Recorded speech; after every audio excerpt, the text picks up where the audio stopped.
Welcome back, softball fans. We are ready for game number 3 of the series, second game of the day here today between West Texas A&M and Midwestern State. The Lady Buffs take on the Mustangs. In game 1 today, the first of the doubleheader today, the Lady Buffs won easily, winning in 5 innings. 11-2 was the score there. Last night they took the first game of the series 9-0. So we'll see what the Mustangs can do. We'll see what the Lady Buffs, if they can stay focused, keep the bats hot. That's been the story throughout the first 2, along with outstanding defense and pitching. I'm Lucas Kinsey. Joining me for the broadcast, Zach Kamenkow. Zach, appreciate you being in on the broadcast today. Our Thunder Vision production team bringing you this broadcast. Peyton Stokes, the director, and out on the camera is Duncan Noose. And Zach, beautiful weather again today. I mean, you talk about March 8th today. And couldn't ask for better weather here from Schaefer Park. Yes. Well, first off, Lucas, I want to say thank you for having me back. A lot of fun last game. I'm excited again for this game as well. But absolutely. Yes, today is a great day to be outside. It's a little chilly, but any day that the wind stays away is a great day here. So yes, we'll take this over anything. All right, Midwestern State will start things off with Kayla Bryant, 273 hitter, the right-handed batter. And in the circle for the Lady Buffs is the senior Kyra Lair. And again, last time that I was on the mic calling a performance from Kyra Lair, it was a perfect game. It was a record-setting performance by Kyra as she broke the all-time record for strikeouts in a game for a Lady Buff pitcher. She sat down 18 batters for West Texas A&M in a win over UT Permian Basin. Starts the game off here with a strike. And what a day that must have been for her. I was here to watch it, and I thought it was awesome. To see it firsthand. I couldn't imagine how she felt, how happy she must have been, how proud of herself, and her teammates. Her teammates must have been so proud of her after that. They absolutely were.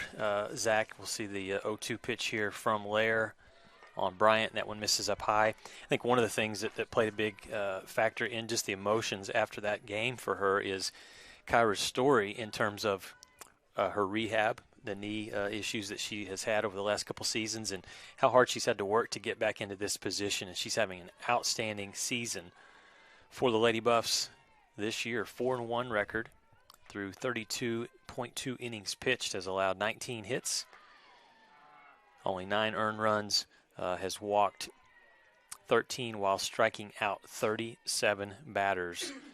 And again, just another veteran player on this team, has a championship ring, hungry for a second one. One's not enough, that's for sure, but I got to commend her for that kind of grit she showed coming after that injury. I mean, that's a tough injury to come back on, and not only just to play, but to exceed at this level and throw a perfect game with 18 strikeouts. I mean, I think that shows how her knee recovered after that. And leading things off for Midwestern State is Kayla Bryant, freshman out of Surprise, Arizona, and last night had a hit to start the game for Midwestern State. Watches that pitch carefully, and I don't think she went around. They're going to check the first base umpire. He calls safe, and so the count runs full. It would be huge for the Mustangs to start game 2. To get a base runner on. They only had one hit. They were 1 for 17 in the earlier loss, the 11-2 loss against the Lady Buffs. Yeah, they can get a base runner here early on. That's exactly what they'd be looking for to start off the ball game and hopefully try to take one away from the Lady Buffs. Pitch fouled off. West Texas A&M with the win earlier today now has a 17-3 overall record, 8-3 in Lone Star Conference play, and they're hoping to sweep the series here against Midwestern State before they hit the road and head to Denton this weekend, where they'll take on a talented Texas women's team. We were just talking about TWU and the pitching performance that they had. The Alyssa LeBlanc. Yep. Yeah, 23 strikeouts. And speaking of strikeouts, there's Kyra Lair's first of the day. Get the T-shirt box ready up top here as we'll look on the replay and see what Kyra's throwing early here, Zach.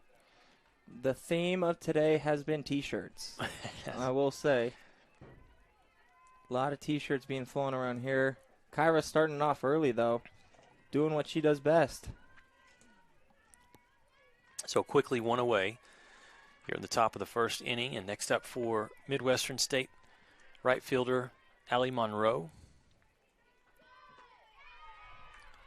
Swing and a miss on the first pitch. Allie leads the team in batting average at .318 and on-base percentage of .375.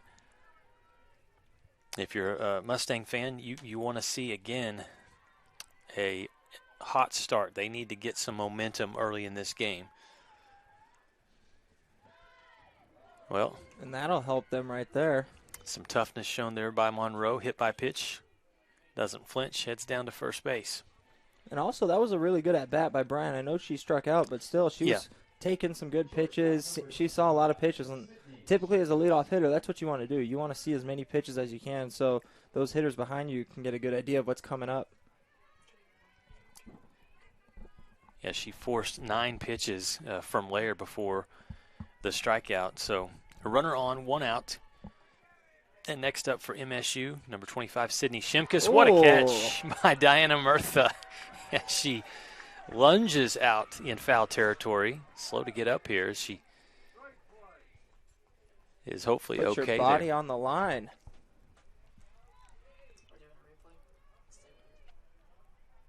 And it really stretches out here, makes the grab, and she's just stretching out her leg, but ended up in that awkward position there. Looked like she was playing the old game Twister. Oh, right, yeah, that doesn't feel good when you get up, but I mean, that's a great job by Diana Murtha over there. I mean, selling out for your team, doing whatever she can to make the play. And that's huge, especially after that hit by pitch. Get the momentum going back towards the Lady Buffs. All right, 2 outs now.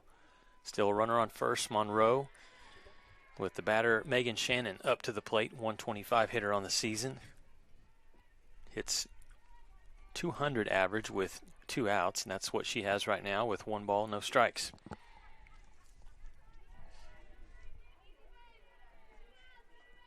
Out of Liberty, Texas. Good swing there, but fouls it away.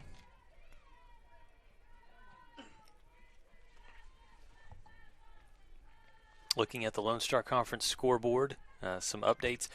It's the bottom of the 6th. Texas A&M Kingsville leads at Texas A&M International 6-0.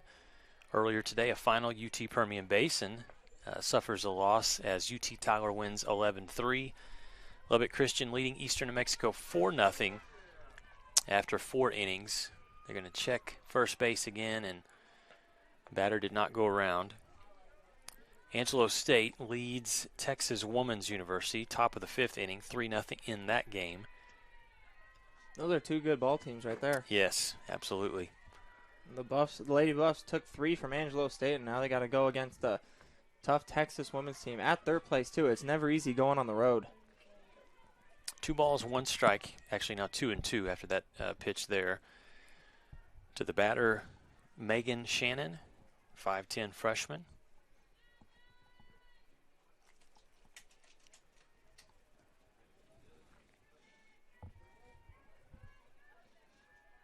Freshman in the 4-hole. That's some pressure on you right away, but it is. You got to want it. And that time, I think she did go around. That's going to be strike 3. Lair collects 2 strikeouts in the first inning. Base runner reaches for Midwestern State. No runs come across home plate, though, so we'll head to the bottom of the 1st. Kyra Lair, you see here, doing what Kyra Lair does best, and that is sit batters down. Gets the batter to go around there for the strikeout. We're back with more softball action from Schaefer Park right after this quick timeout.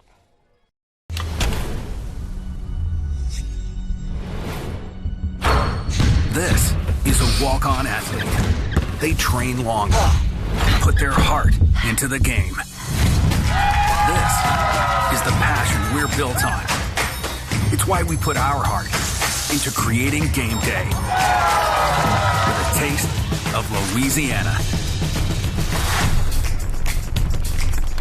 Walk-ons, we live for this. Jenkins Doors and Windows began serving the Texas Panhandle in 1927, and we take pride in being a part of your neighborhood. We don't use false promises or gimmicks. We simply offer quality doors and windows at a fair price, and we stand behind every sale. Jenkins is family owned and operated, and proudly continues the traditions of quality and excellence that started over 80 years ago. Call us at 372-4336 or stop by our showroom at 820 West 6th and let our knowledgeable staff help you pick out the perfect doors and windows for your home. Back to Schaefer Park. Beautiful day here in Canyon, Texas. Glad to have you joining us here on the LSC Digital Network. No runs across for Midwestern State in the top of the first, so we start the bottom of the first here. Lady Buffs up to bat, and they'll be facing a new pitcher here for Midwestern State in the second game today. It's going to be number 6, Taylor McKenzie, a 5'6" sophomore out of Glen Rose, Texas, transfer from Southwestern. And there's a look at the Lady Buffs batting lineup. McConnell, Salzman, and Boyer to lead things off. Murtha will bat in the cleanup. And Zach, we have seen quite the offense from the Lady Buffs last night and in Game 1 today.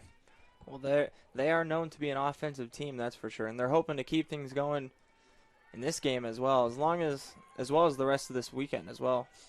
As we were saying earlier, big series coming up this weekend also. Gabby McConnell leading things off. The second baseman, number 10 for WT out of Sioux Falls.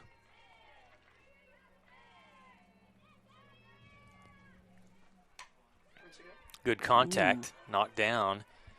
And Gabby's going to be safe at first. The throw gets past the first baseman, so McConnell will head to second. And a great start for the Lady Buffs. That ball probably one that Midwestern State, Sydney Shimkus, would like to have back. I mean, it was hit hard, but it's a play shortstop needs to make.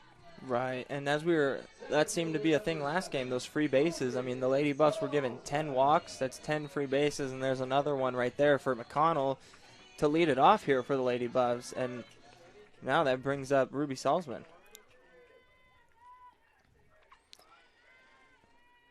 McConnell standing on second, and the .463 hitter, Ruby Salzman. We'll start with a strike there. Ruby hitting .556 with runners in scoring position this year. This is her 68th plate appearance and already 31 hits.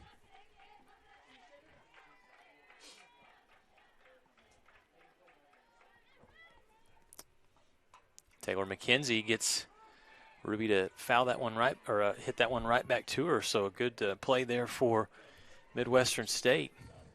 That's a huge out. It is. There. So after Salzman gets out there, Zach, she's heading back towards the dugout, stops, and just quickly gives some words there to Emily Boyer. What's being said? Most likely the things that they're discussing is the way that the ball's spinning. So the spin rotation on the ball. She's a lefty, so most likely that ball is going to be working away to righties. And I'm guessing that the conversation that took place was where she was working on the plate, outside or inside, and how that ball's moving, what kind of pitches she was throwing, but mainly focusing on the spin of the ball. So the batter has a good idea of their approach at the plate. Emily Boyer, that batter, and McConnell gets a big lead off of a big jump off of second base, but retreats. No balls, 2 strikes to Emily Boyer. Designated player here for the Lady Buffs. Hitting .356 on the season. Already freshman. Yes, and I think so. Already 6 home runs. Yeah, I've mentioned it a few times throughout the broadcast this season, Zach, but had heard just awesome things about Emily Boyer in terms of the player that the Lady Buffs were getting. A couple weeks before the season starts, I come out, watch practice, and they don't have numbers on. The players don't when they're out here, and just see Boyer come by, and I'm asking a couple of the players, who's the grad transfer? They said, no, that's Emily Boyer, our freshman. Hits that one hard back to the pitcher. She's going to hustle down and have a single there. Emily Boyer shows you her power there on a pitch just hit right back to the pitcher, but that she stung. Hit that ball hard. Yeah, that stung a little bit. But yeah, she's one of the few that can come in as a freshman, and I can't imagine where she's going to be in 4 years from now. She's already doing this well as a freshman. Yeah. and hitting in the 3-hole, one of the starting pitchers. She's getting a lot of playing time. She's constantly in the lineup. She's doing this well. Can only imagine what it's gonna be like next year or the year after that. I think we're gonna have a pinch runner here for the Lady Buffs. Malaya Delphine is going to come on for Boyer and run with Diana Murtha up next for WT.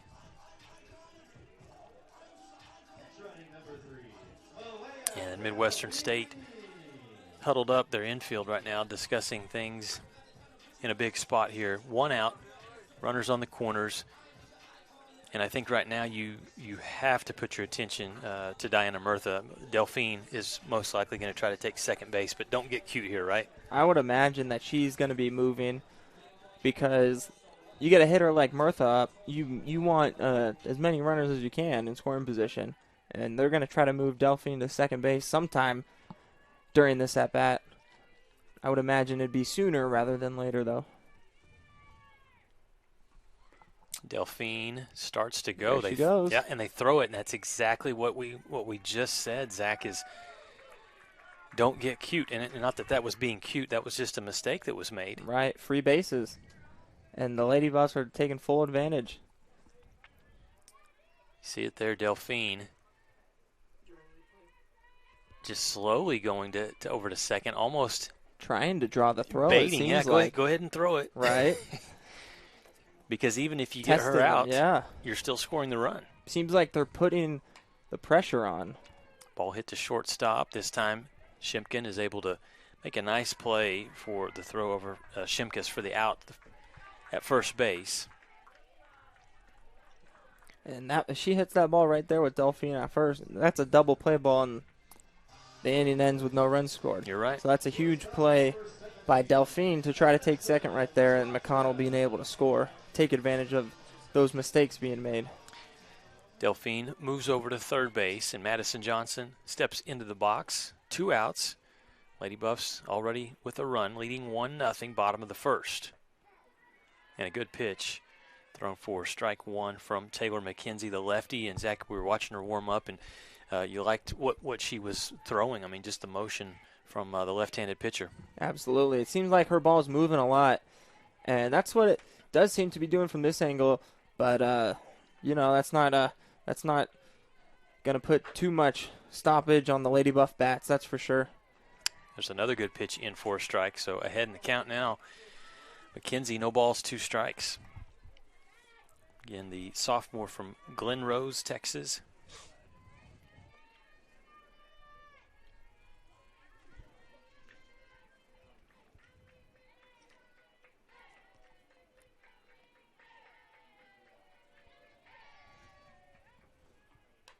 Johnson hits that one hard, but a good play over at third base. Megan Shannon is able to come across, make the out for Midwestern State, and they get out of the inning, only surrendering 1 run to the Lady Buffs.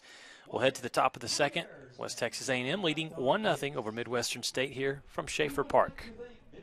One West is the comprehensive fundraising campaign designed to fuel WT 125 from the Panhandle to the world. We will strengthen WT's impact for the Panhandle region and beyond through a historic, comprehensive campaign raising $125 million by 2025. The campaign's 3 priorities: people, programs, and places. Now is the time to make a difference for current and future generations. One West.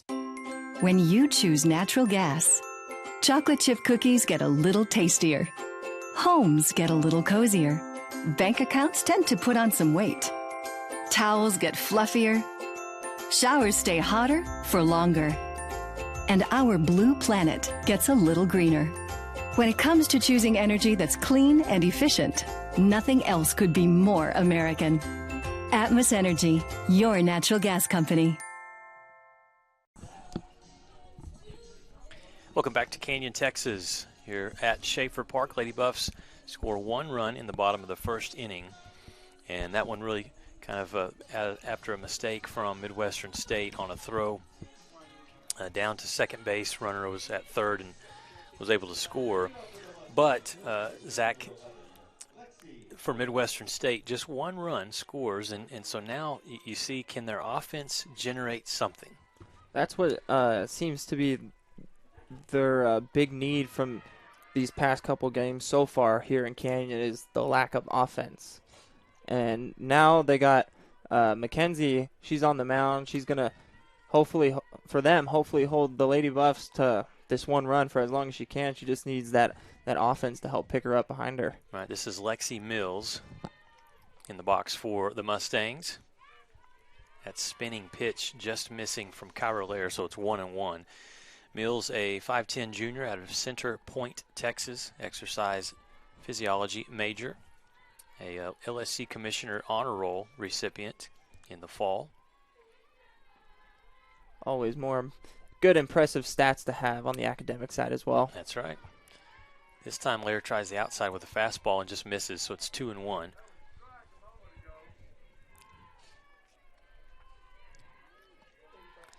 And, one thing you notice with a lot of these softball players, multi-sport athletes, and that's what Mills is. She played basketball and volleyball. She was all-region a couple times in basketball. So very impressive.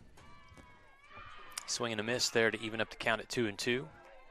Yeah, that's also important to college coaches when they see that. They see you could play multiple sports.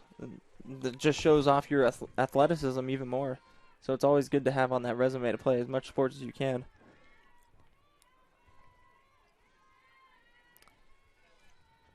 He also was a track and field athlete as a discus thrower. Watches that pitch for strike 3. Kyra Lair ringing up the batter there.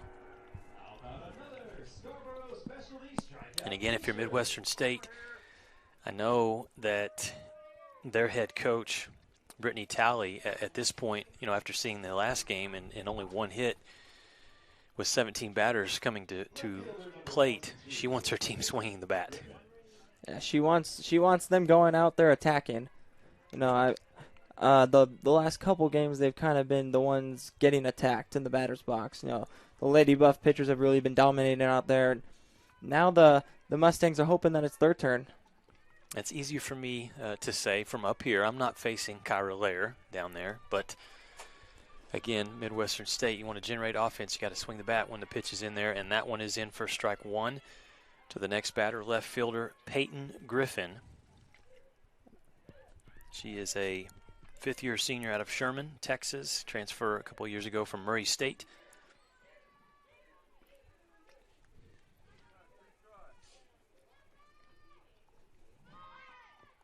Showed bunt, pulled the bat back, and the pitch missed for ball 1. Nobody on, 1 out. Maybe just trying to get something going for the Mustang offense there. Lay a bunt down, get on base somehow, some way.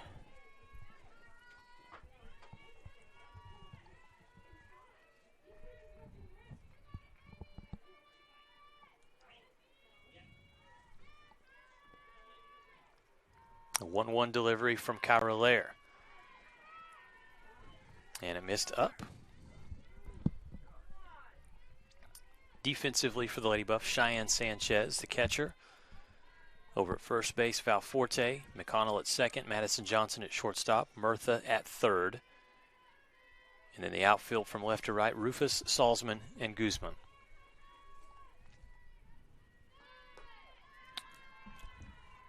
Lair with a couple of pitches that have drifted high, and so it's 3 balls, 1 strike to the batter, Peyton Griffin.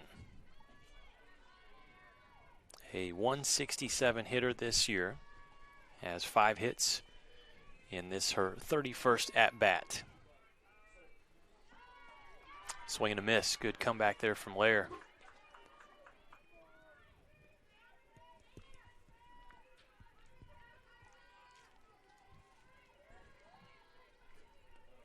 Last year, the Mustangs finished the season with an 8-37 overall record. They were 7-23 in LSC play.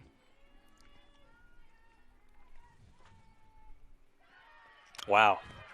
How about that? Lair, another strikeout after she had fallen behind. It was 3 balls and 1 strike, but no fear from Kyra Lair. She battled all the way back. And like we've been saying all day, the T-shirts are flying here at Schaefer Park. Lair's trying to maybe beat her record of 18.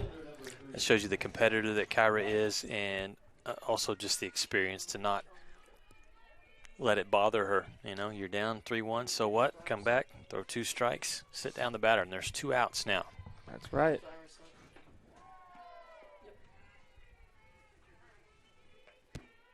Coming to the plate now for MSU, it's Paige Bryant, 5'3" junior. Also out of Surprise, Arizona, Paige and Kayla.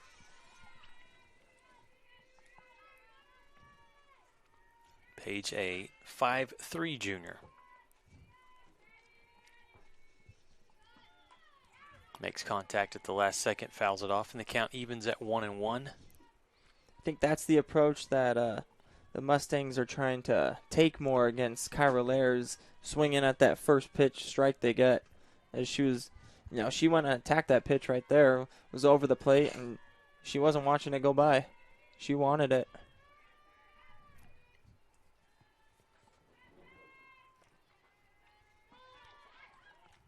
Pitch fouled off. Late bunt attempt there for MSU. And Lair's ahead again, and the count at 1-2.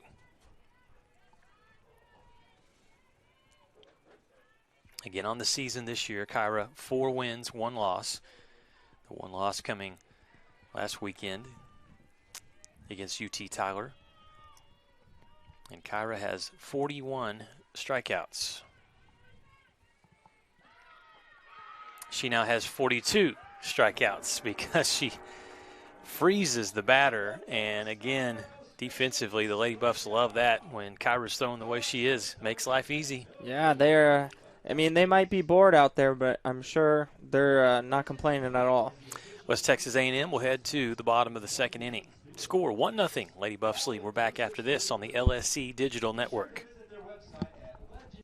Suddenlink is now Optimum, with award-winning internet, TV, and mobile, giving you the power to get closer and go farther with speed and reliability. With our new 100% fiber internet we're building, together with Optimum Mobile, voted #1 in customer satisfaction, you'll get the complete connectivity you deserve. And when you combine Optimum's award-winning connectivity with our 24/7 customer service, your future is only a connection away.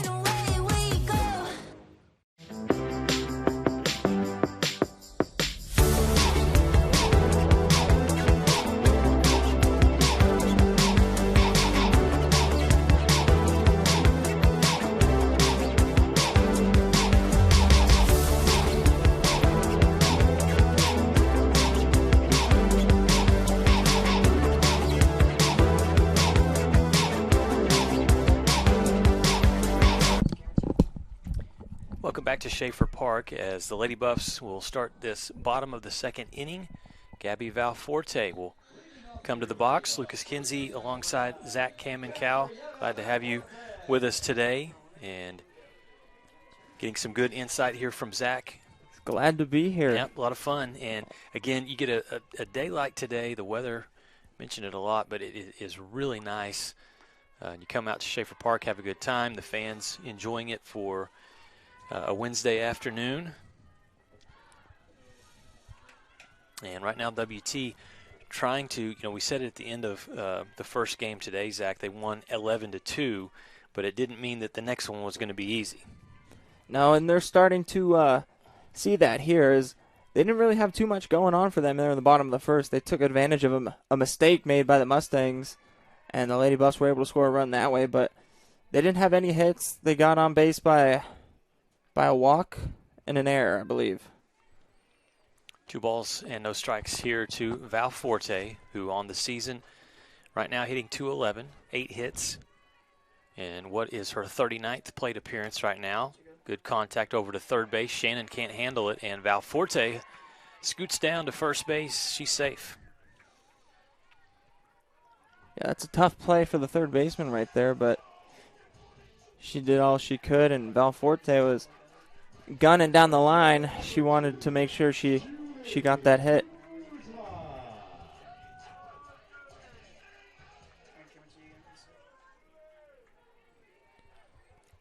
All right, so that brings up Julie Guzman, who's having a great day. Had a home run and had another base hit as well in the first game today. Watches this pitch high and inside for ball 1. And she also had that double off the wall there. And then she hit that home run. It was almost in the same spot, too. Yes. Yeah, Julie off to an outstanding start this season. Again, a .354 hitter. Already has 5 doubles and 5 home runs. Watches that pitch outside for strike. Taylor McKenzie, the left-handed pitcher here for Midwestern State, looking for her first win of this season. Does have 17 strikeouts. There's a chance from the Lady Buff dugout. Julie.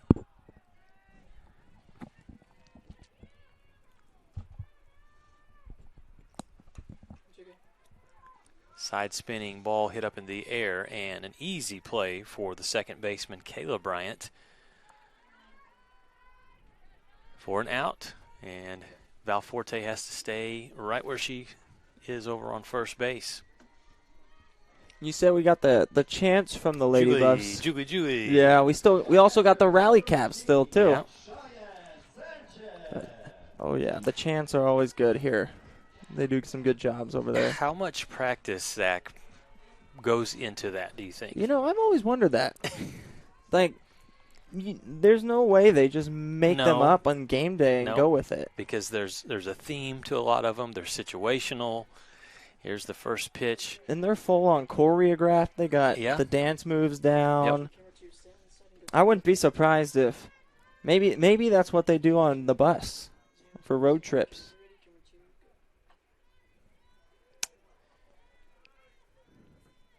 That was an interesting play. The ball gets away as they're trying to throw it back to the pitcher.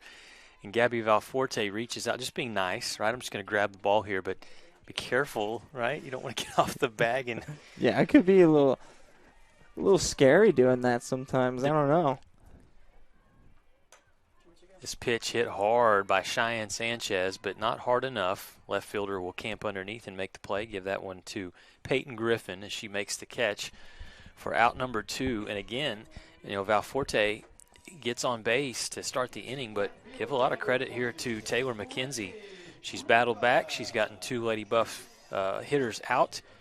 She's going to have a tough task with Brittany Rufus here, but if she can get Rufus out and get out of this inning, Zach, maybe that can get Midwestern State that momentum they need. Right, maybe a spark for them. You know, keep them in this game, then give the offense a chance. Starts with trying to get Brittany Rufus out, though. Rufus will watch that first pitch, and it's called ball.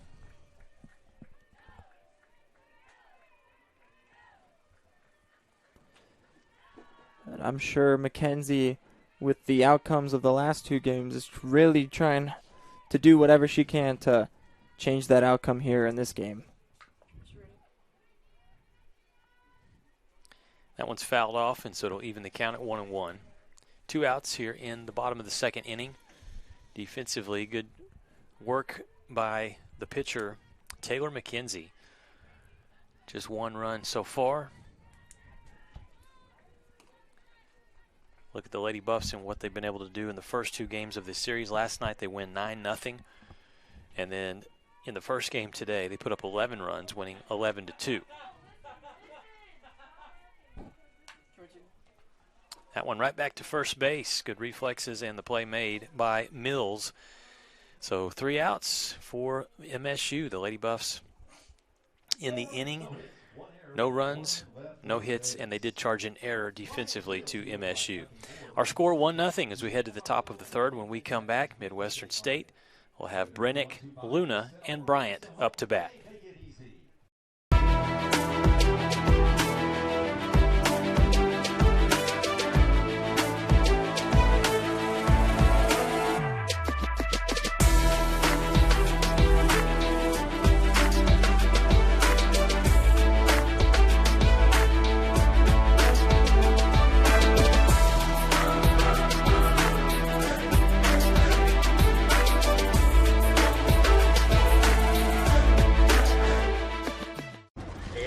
This is going to be tough. I mean, that's a bag full of Whataburger's Buffalo Ranch chicken strip sandwiches. With tangy buffalo sauce and creamy buttermilk ranch, melty Monterey Jack cheese, and 3 crunchy chicken strips. How long will you have to wait before you enjoy yours? Oh, about that long. Whataburger's Buffalo Ranch chicken strip sandwich is back for a limited time. Just like you like it. West Texas A&M, number 23 ranked team in the country, leading 1-0 over Midwestern State here in the third game of the series, second game of the day.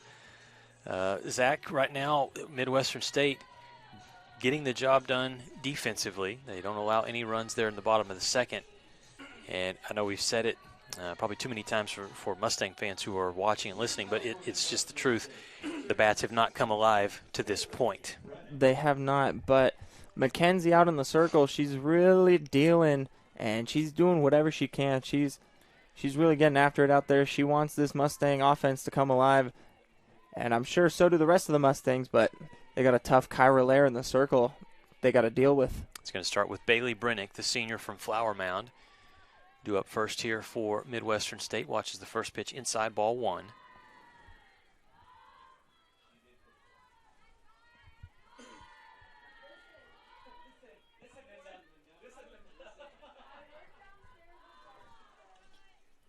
Last year an all-LSC selection, third-team all-LSC, Bailey Brennick.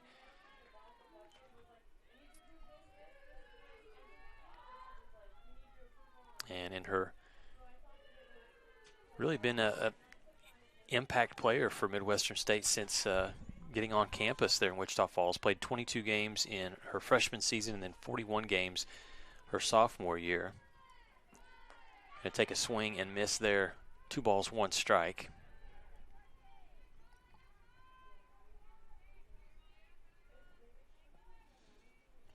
And here we see Kyra Lair battling back again, down 2-0 in the count, and here she goes throwing a strike again, trying to battle her way all the way back.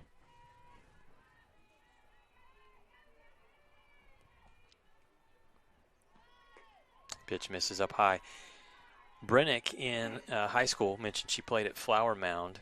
The Jaguars helped lead the Jaguars to the playoffs in 2019. Her club softball team, though, Texas Glory Adkins and the Firecrackers. Now, that's a good name, right? Firecrackers is a great name. That's a great name for a team. Pitch is low, and that'll be a walk. Brennick takes her base at first. Good start offensively here for MSU. The DP number 8, Levi. Yeah, the mascot names have gotten pretty creative over the years, Zach, and also the uniforms, which we talked about that earlier. But especially when you go watch anything club softball, club basketball, any of those, the soccer, the uniforms can get pretty wild. Yeah, especially in club, they get pretty creative with some of them. I saw when I used to play, there was a team in high school, like a club team that I played against. And this is out in California, Los Angeles area. And so this team had wherever they were committed to for college, they had that on their arm sleeves. Oh, wow. And so, there's a good hit out into left field for Midwestern State. That's Luna that is going to move Brennick over to third and have a double there. So this is what we have been talking about, what Midwestern State has been wanting so badly, is the offense to come alive. And now they have, with no outs, runners on second and third. And it just takes one to start a rally. So Luna with that drive into left field. And now they got 2 runners in scoring position with no outs. And the Mustangs really have a good chance here. They just need to capitalize. Lady Buffs will meet in the circle. Go ahead and continue what you were talking about with the uniforms out in California. Yes. So if this player was committed to UCLA, they had the UCLA Bruin on their arm sleeve. Or the Oregon Duck. Or a lot of West Coast schools mainly. But I wasn't sure how I felt about that. I had mixed feelings. Yeah. I thought it was cool, but I also thought a little showy. Yeah, a little much. But I mean, those are big schools, so I'd be proud to show it off too. Right. But umpires discussing something here as Lair waits in the circle, and I have no idea what what they could be talking about right now. There's not any substitutions on either side. The next batter due up here for Midwestern State is Kayla Bryant. Seem to be checking the scorecard, it looks like. MSU back to the top of their batting order.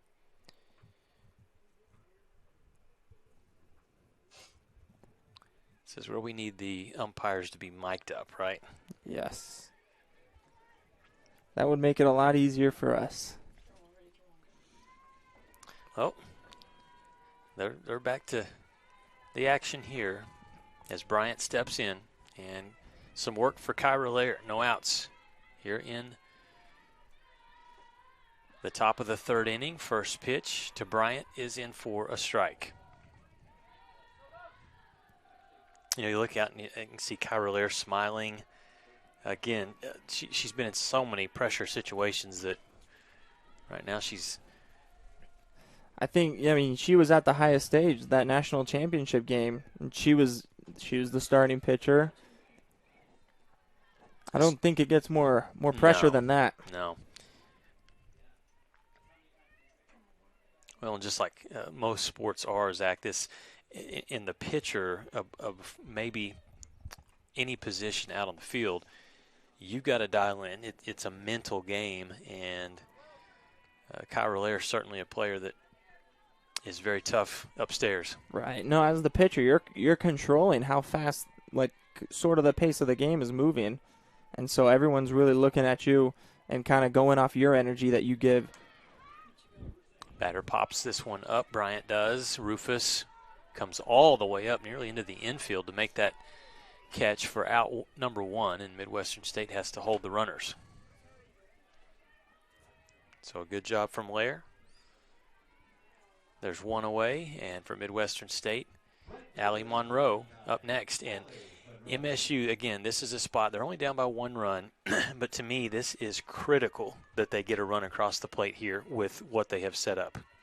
Yes, they still ground ball looking to score the run right here. As the Lady Buffs bring it in, looking to put the ball in the air, get something deep, as that shallow fly ball just wasn't going to be deep enough to get that run home. They're looking to put something deep in the outfield. He'll maybe get 1 or 2 runs across the board.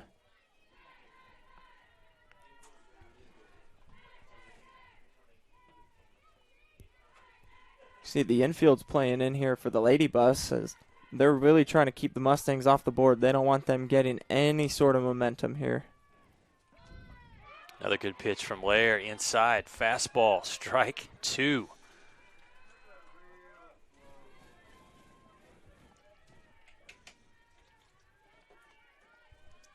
Yeah, just looking poised, in control. Kyra Lair, no balls, 2 strikes to the batter, Monroe. She's done it before. She's a veteran. Try to get the batter to chase that one up.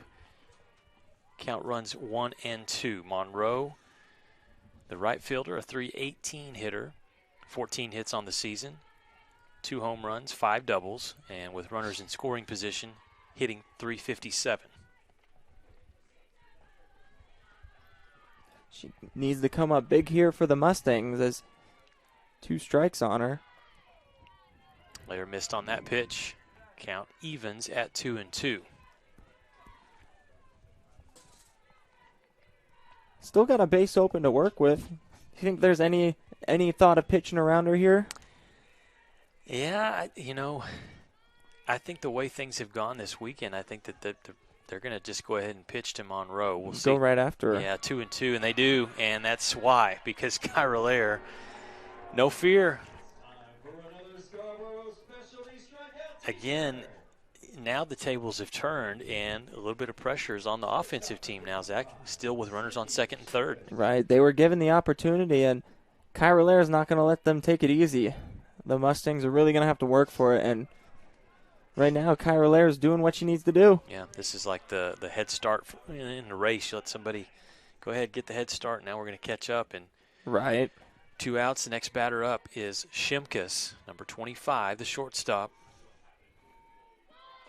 Big swing, but she missed there. I think that's the kind of swings the Mustangs need to take against Absolutely. Kyra. They need to show that they're going to go out there being aggressive. They're not timid by her. They're going to go and try to attack every pitch that she throws.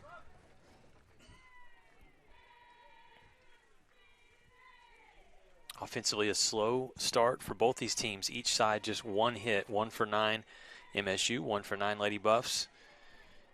When you look at the team hitting summary, so this could be, of course, a lot of softball still to be played, but this could be one where it's more reliant on pitching and defense. Right. I mean, third game in a series, these girls have already played 2 full games, one earlier today, so, their bodies are tired, and, they're trying to put as much effort as they can and get every ounce of them out as they can and pour it into this game. And usually this is how the end of the series winds up. It's usually low scoring. Things start to cool down a little bit. So having that pitching depth really is key.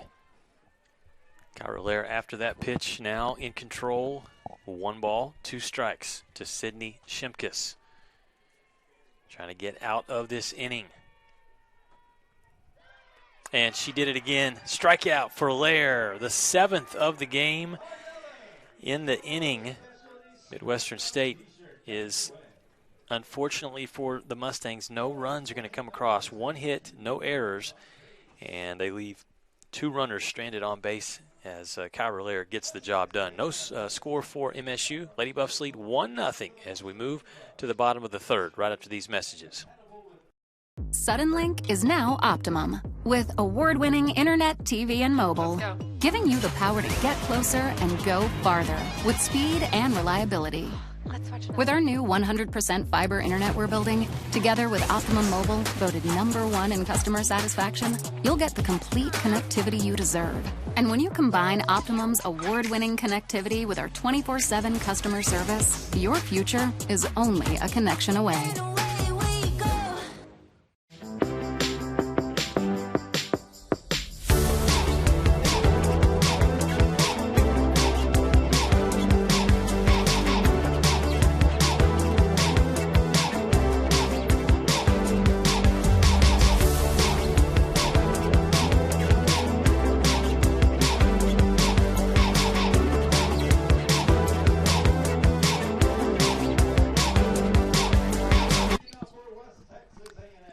Still a 1-run lead here for WT as we move to the bottom of the 3rd. And Zach, we were talking during the break. It was tough spot there for MSU. They get a great start to the inning, no outs, runners on 2nd and 3rd, and they are not able to bring anybody home. It's tough. Well, that would have been a huge momentum swing if they were able to swing across those runs. I mean, Luna started them off with that double right there, and then it was 2nd and 3rd, no outs, and they really had a good opportunity.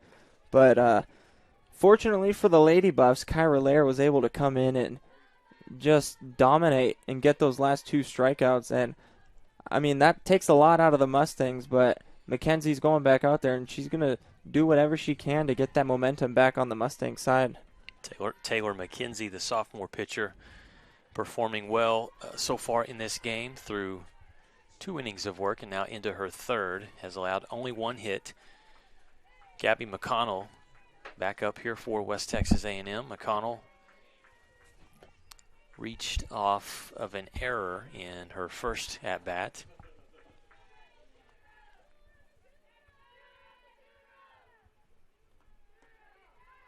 That one's on the outside corner for a strike. She was kind of stepping away from the plate, and that ball caught the outside corner. So it's 2 balls, 1 strike to McConnell.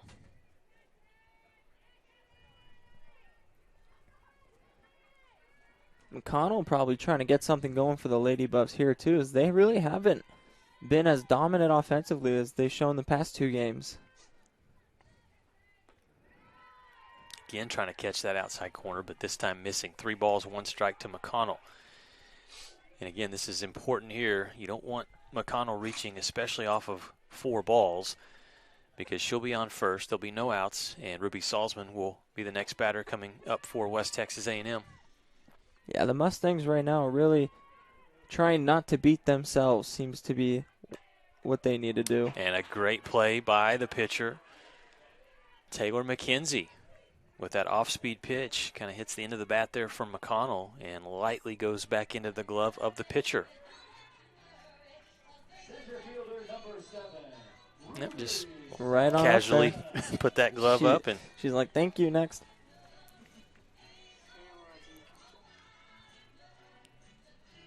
just like Ariana Grande sang, right? Yes. There you go. The famous song. Nicely played, Zach. No, that's on your playlist.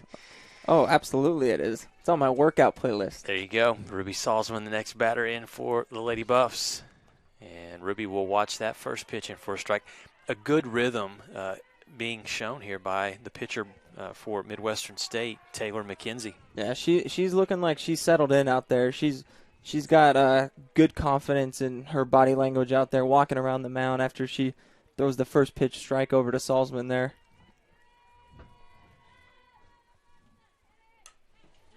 This ball, a bloop out into right field there, right center field, and it's going to be a base hit for Ruby Salzman. Just get on any way you can in this game, and that's just the second hit of the game for the Lady Buffs. Ruby's on first with one out.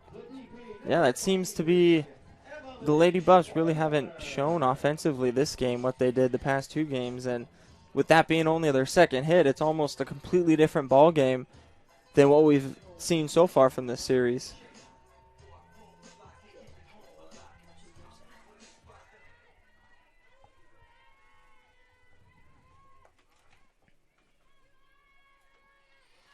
All right, so next up for West Texas A&M, Emily Boyer. Already a hit in the game for Emily. Ruby's going. The throw to second, not in time. So a stolen base for Salzman. She's over at second. And now Coach Mook signals down to Emily Boyer. Get to work, sister. Runner's there for you. Yeah. Now time to bring her home.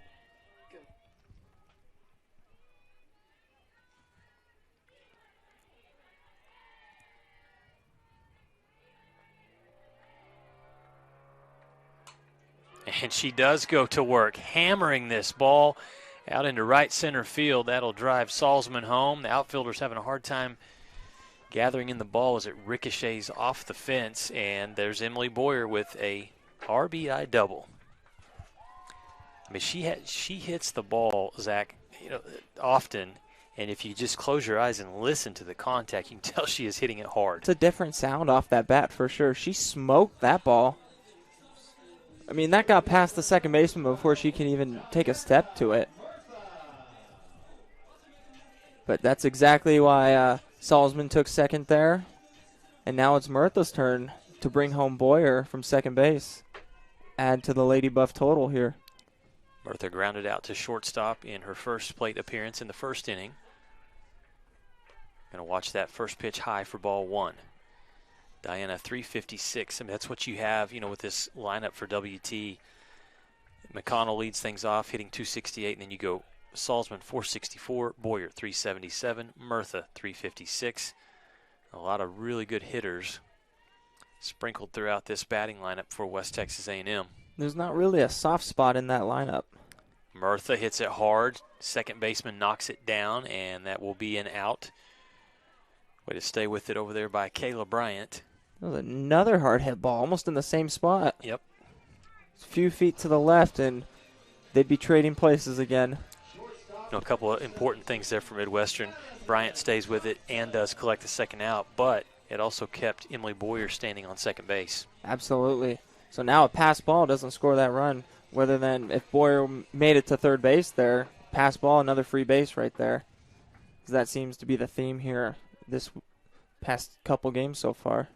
Madison Johnson, the next batter here for the Lady Buffs. See if she can get a run in. This one right back up the middle, and it gets through. They're going to wave Boyer around. She's going to have to get down. She'll slide safely over at second. They are able to get Madison Johnson out. So a lot of action going on there. The umpire signals that the run does count for Emily Boyer. She was hustling around to score. Madison Johnson caught over at second base. So that's how the third inning will end for West Texas A&M. They score two runs, off of a couple of hits. No errors defensively by Midwestern State, and it's now a 3-0 lead for WT. Back after these messages.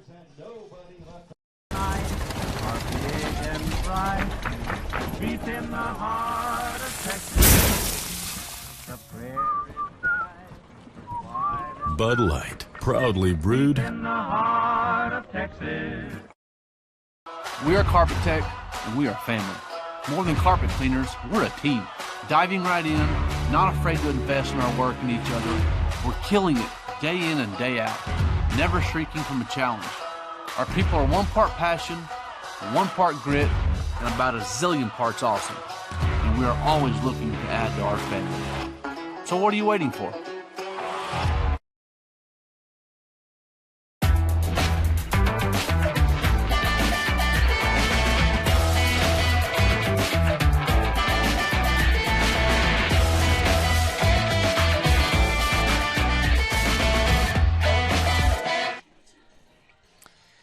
Two runs across home plate for the Lady Buffs in the bottom of the 3rd inning, and so it's West Texas A&M up 3-0.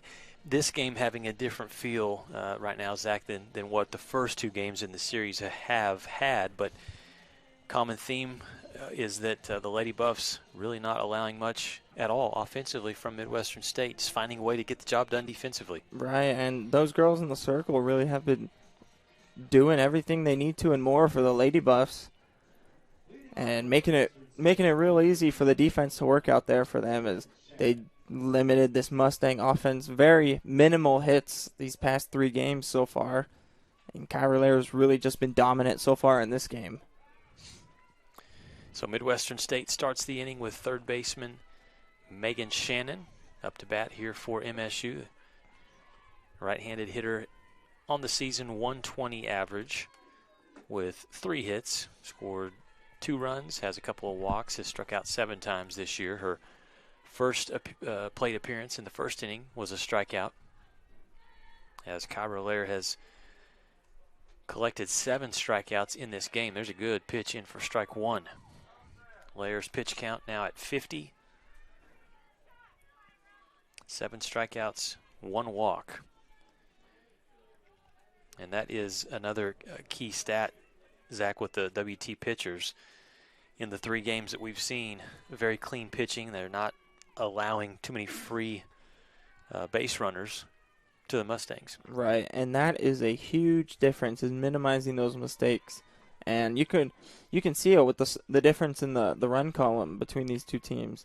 You know, one team has really been good about minimizing those mistakes, and one team has also been good about taking advantage of those mistakes being made. And really, the team that minimizes those mistakes is the team that's going to come out on top in the win column. Pitch fouled away by Shannon, so it runs even at 2-2. No outs here in the top of the 4th inning. This one, to this point, much more competitive than what the first 2 games have been in this series. Lady Buffs, again, have just been on a roll in terms of this series. They have won the last 23 straight, actually now 24 in a row. This pitch hit high in the air, popped up, and an easy catch for Val Forte, and there's 1 away.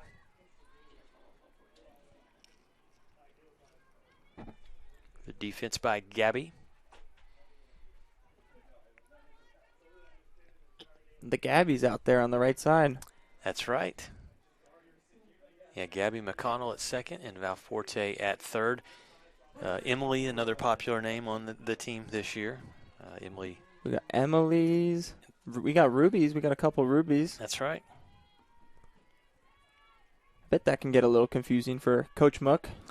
Yeah, that's why I need these players. There's a slow dribbler down to 3rd base. Mirtha will make the easy throw over to 1st base for out number 2. Any of the players that have the inside intel on nicknames, go ahead and let us know so we can use those when needed. Earlier in the year, Zach went with Heidi Vorthams after she had a big 14 strikeout performance. Went ahead and threw out the red rifle. Oh, okay. For Heidi Vorthams. I like that one. Yep.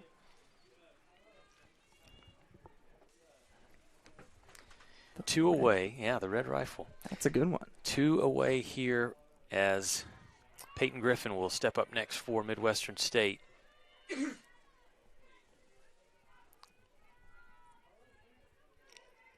Mustangs in this game, 1 hit in 12 batters.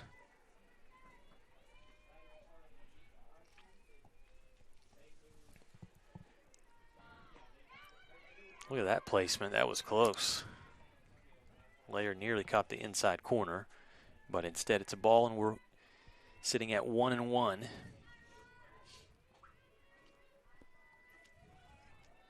This has been a tough series offensively for the Mustangs. Griffin hits it over to third base, and Murtha is there. Vacuum cleaner over at third. And the Mustangs, no runs, no hits, no errors defensively. Quick inning there. Lady Buffs will come back here in the bottom of the fourth, due up. Valforte, Julie Guzman, and Cheyenne Sanchez. Back with more softball from Schaefer Park after this timeout. It's got the looks, the style, the performance. Your new car is everything you always dreamed of, and now it's here. First Financial Bank was happy to help put you behind the wheel with a new car loan at a competitive rate and fast, friendly, local approval. It's service that just comes naturally to us, much like a love of tradition comes naturally to you. First Financial Bank, you first. Member FDIC.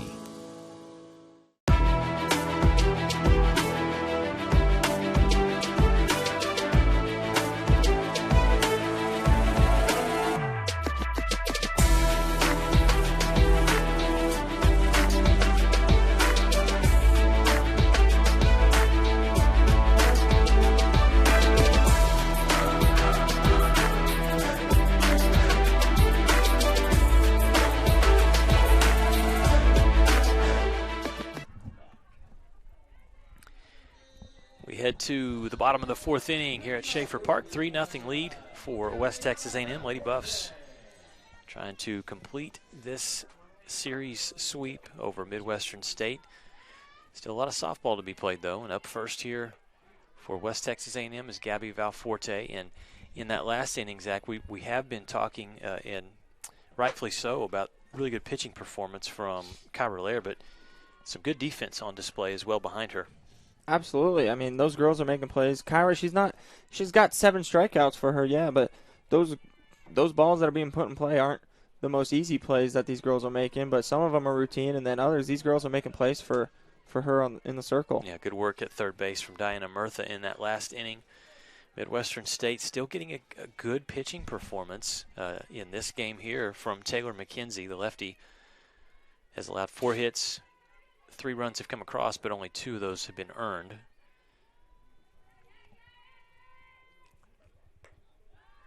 That pitch misses for ball 2.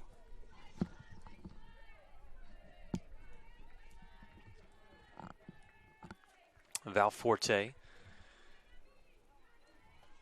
reached on an error in the second inning.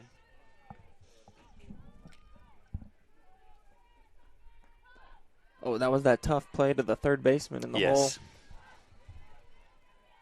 She's going to have a careful eye and watch ball 3. So it's 3-1. One thing that McKenzie has done a good job of, she has not allowed a walk to this point. So her control has been pretty good. She's working in the zone. And she's coming right after these hitters. Nice comeback pitch there to run the count full. And also one thing that sticks out is the amount of times the Lady Buffs have struck out this series has not been a lot at all. Yeah, very minimal. These girls don't want to strike out. They're going up there to hit. They're not looking to get deep into counts. McKenzie has not collected a strikeout. She's going to try right here. It's going to be a hit over to the shortstop, scooped up, throw from Shimkus. And it's going to be safe. The call is waiting. The umpire slowly. I think he was trying to fake me out, Zach. I think he was still thinking about it when he went to make the call. Let's see how close this was. Shimkus was pretty deep from where she throws this ball. That's a tough play. And it may have been just bang, bang. That was close. I think my guess is that when he was going to make that safe call, he still wasn't sure what he was going to do because of how close it was right there. Nice job from our Thunder Vision production team on the replay. So it brings up Julie Guzman. She has been tough to sit down in this series. a pop-up from Julie back in the second inning. Even this season as well. Yeah, 347 hitter, 411 on-base percentage. Runners in scoring position, hitting 400. And she has 16 runs batted in. Big jump over at first base from Valforte, but she'll head back to first. Count is even 1-1.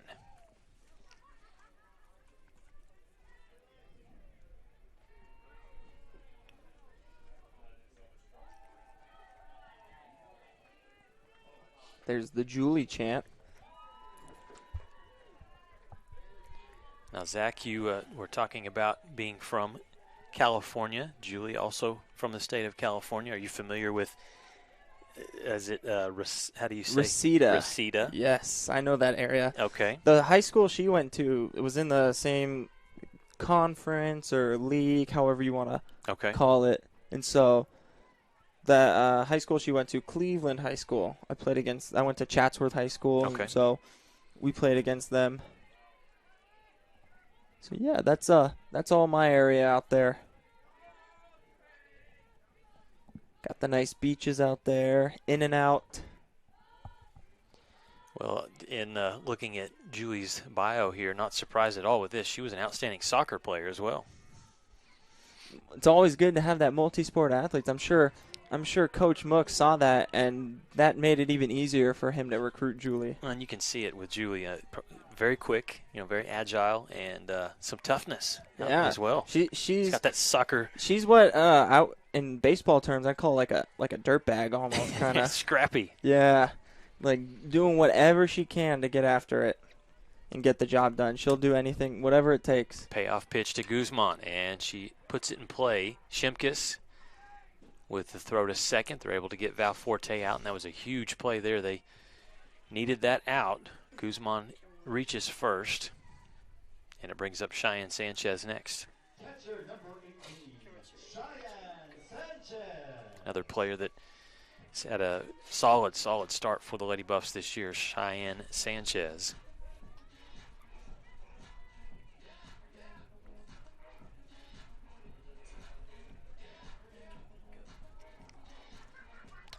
She'll bat left-handed right here, and Guzman over at first with good speed.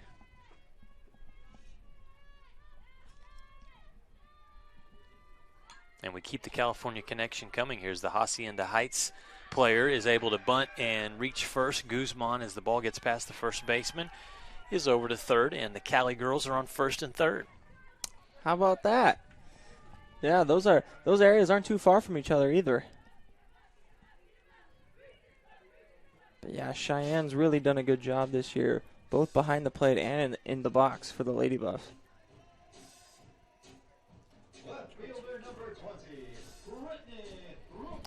And now it gets even more interesting. Runners on the corners. Brittany Rufus coming up to bat. You can almost see it. Michael Mook has a smile. Are we going to see Cheyenne running right here?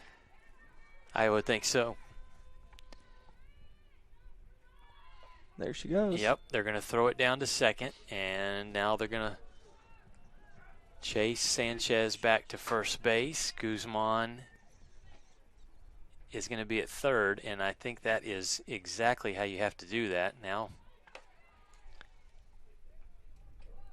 the play continues.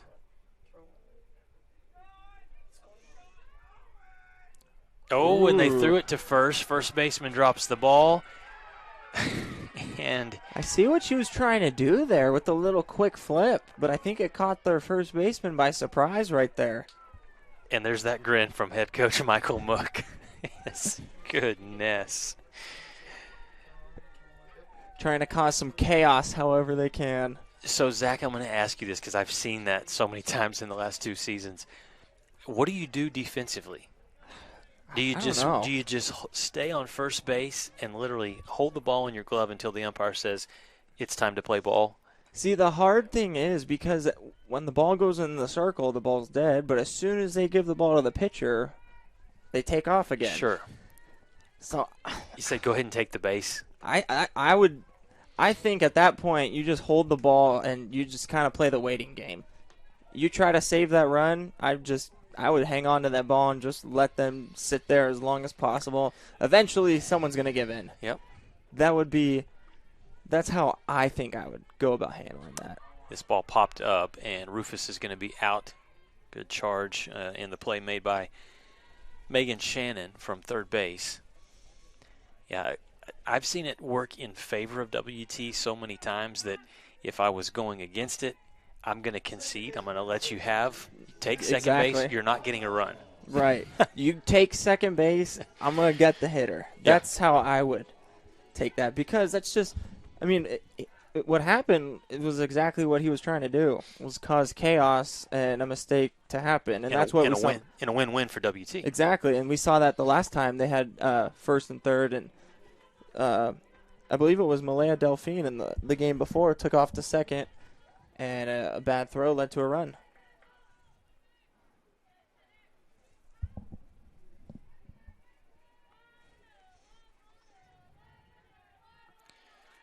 So it is Gabby McConnell's turn. There are 2 outs. Lady Buffs have added another run, though, to the lead. It is now 4-0.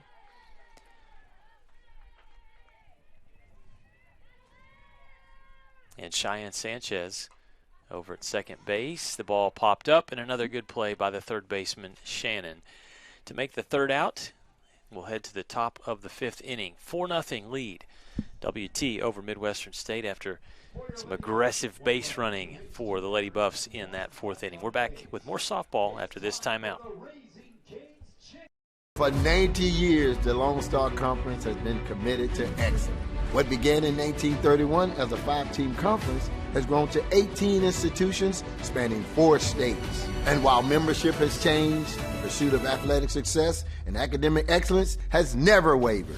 119 national championships, over 2,000 All-Americans, and nearly 300 academic All-Americans.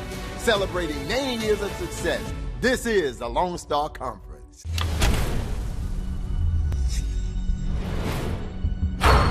This is a walk-on athlete. They train longer, put their heart into the game. This is the passion we're built on. It's why we put our heart into creating game day with a taste of Louisiana. Walk-ons, we live for this. We move to the top of the 5th inning. The chicken dance here at the Schaefer Park as the Lady Buffs lead 4-0. And Midwestern State, again, story of the weekend, or of the week, I should say, the midweek series has been offense or lack of, and that is what right now they'll try. Paige Bryant will try to get started. Yeah, this series so far has been all Lady Buffs, and it's better late than never for the Mustangs, as they're only chasing 4 here in the 5th inning, but they've got a Kyra Lair in front of them to work against.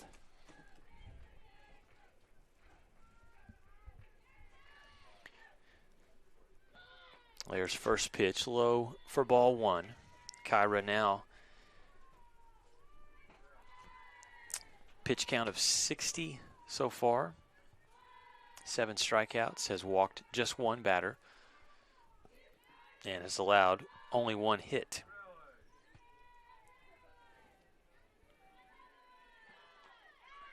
Sounding very familiar, but again, Zach, 1 of 17 in the first game today. Right now, MSU 1 out of 13.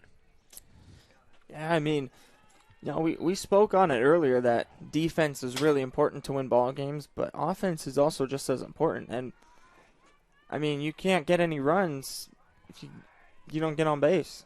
If we're not swinging at strikes, if you're not seeing good pitches, taking good at-bats, you're not going to be able to get on base and score any runs. And that's kind of what we've seen so far. That pitch fouled off there by Paige Bryant.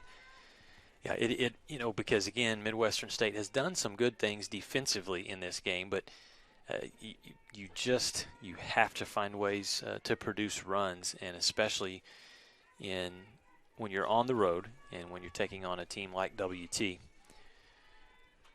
It's almost like as an offense at this point, you have to do whatever you can, whether it be laying Small down ball. a bunt. Yeah, anything. Lay down a bunt. Get on the plate. Try to get her. Maybe she misses her spot and hits you. If you're on the plate a little more, you got to just change something so that way you can try to make an adjustment and get things going in the right direction. There's a good swing and a foul tip there from the batter, Paige Bryant, .222 hitter this season.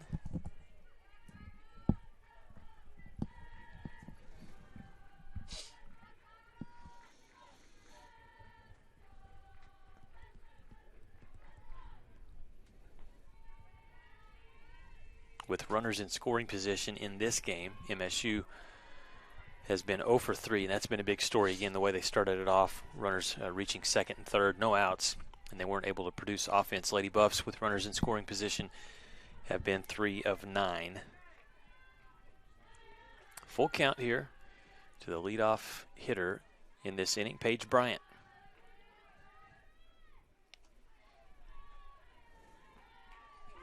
Again, staying with it. Fouling it off. Short swing, just trying to stay in the fight right there. Bryant's not going to go down without a fight as her team's starting to run out of opportunities here as we slowly approach the end of the game. Talked about the Lady Buffs heading to Texas Woman's University this weekend for their 3-game series. That pitch fouled off again. For the West Texas A&M Buffalo baseball team, they also will be on the road Friday, just one game in Lawton, Oklahoma against Cameron University at McCord Field, and then on Saturday they'll play 2, finish it off Sunday at 1 o'clock. All those games again at Cameron University.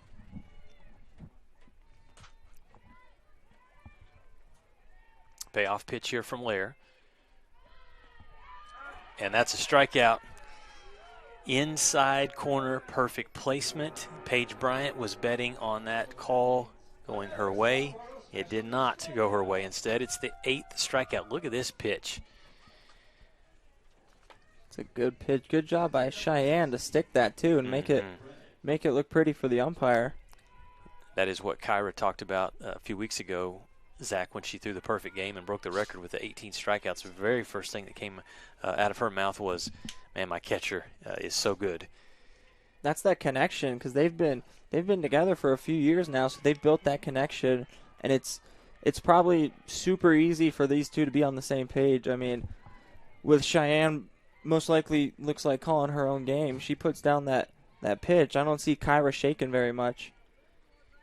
Good pitch there. No balls, 1 strike here to the next batter, which is Bailey Brennick. Fastball.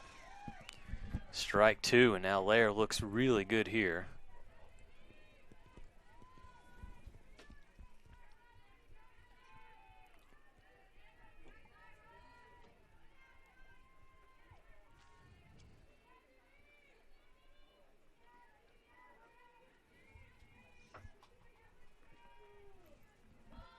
Brennick slaps this one to shortstop. Madison Johnson there to make the play, and the Lady Buffs able to get the out.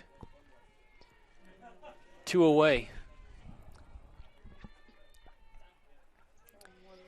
You know, and Zach, as a coach, offensively your team is struggling.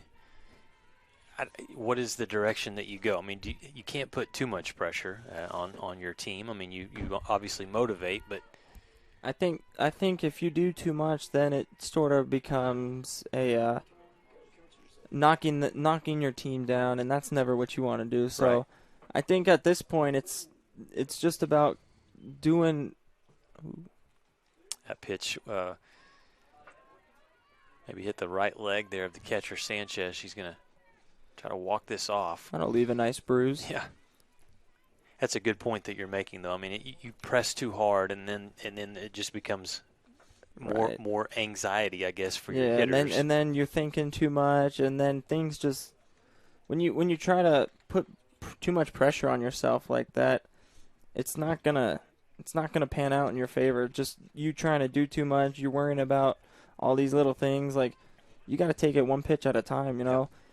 You got to be able to lay off that pitch instead of swinging and chasing that ball in the dirt. We need to be able to take those pitches and be able to be okay with a walk because we need base runners in this situation. Well, this is the one player for Midwestern State that does have a hit in the game, and that is number 8, Levi Luna. First pitch, Luna's going to hit it foul as Valforte gave chase. Luna, no balls, 2 strikes, 2 outs. It was a double that Luna hit back in the 3rd inning. Which was the first real chance for the Mustangs. Only chance probably for them in this game so far. Swing and a miss for strikeout number 9. Kyra Lair does good work there in the circle. Midwestern State, no runs, no hits, no errors defensively. Due up for West Texas A&M when we come back after this timeout. Ruby Salzman, Emily Boyer, and Diana Murtha. Suddenlink is now Optimum, with award-winning internet, TV, and mobile, giving you the power to get closer and go farther with speed and reliability. With our new 100% fiber internet we're building, together with Optimum Mobile, voted #1 in customer satisfaction, you'll get the complete connectivity you deserve. And when you combine Optimum's award-winning connectivity with our 24/7 customer service, your future is only a connection away.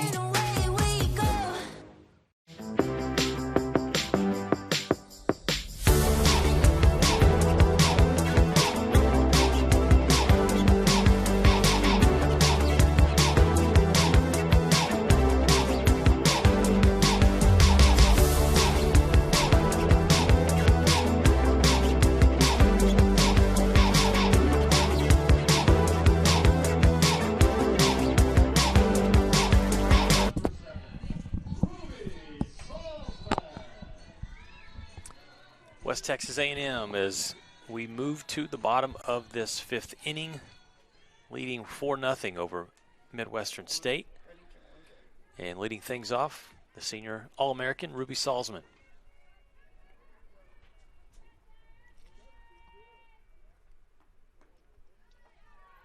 Pitch just missing outside for ball 1. Salzman today 1 for 2 at the plate, scored a run.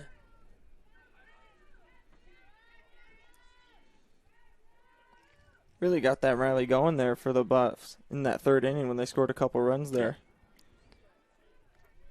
Taylor McKenzie, the lefty, will deliver it, and this time, well, she missed on that one too. Ball 2 to Salzman.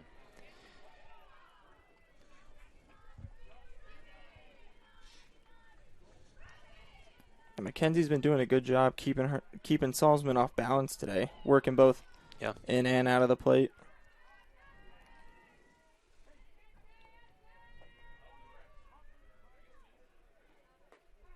Another good pitch from McKenzie for a strike.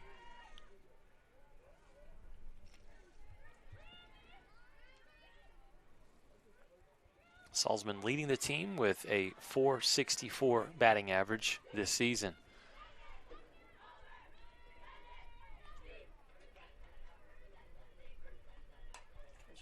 Takes this pitch for a ride, center field, back, and just catching it right at the warning track was Midwestern State center fielder Paige Bryant. Maybe the wind a little factor on that one? Maybe. When starting to pick up a little bit? Yeah, when it came off the bat, looked like it had a chance to get out. I thought so. Sounded good too, but not today. The wind just started to pick up at the wrong time for Salzman.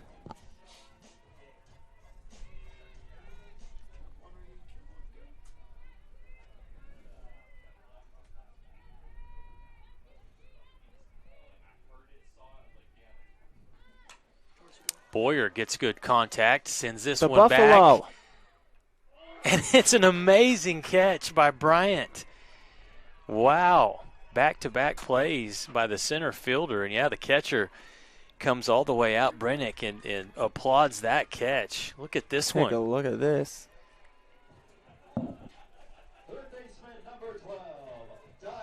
Nicely done. I mean, you know that fence is right behind you. So she That's an awesome play right there. Checks it at the last second and says, I'm going for this one. Makes a fantastic catch for the second out. That was unbelievable catch. I thought that had a chance to hit the buffalo. Yep.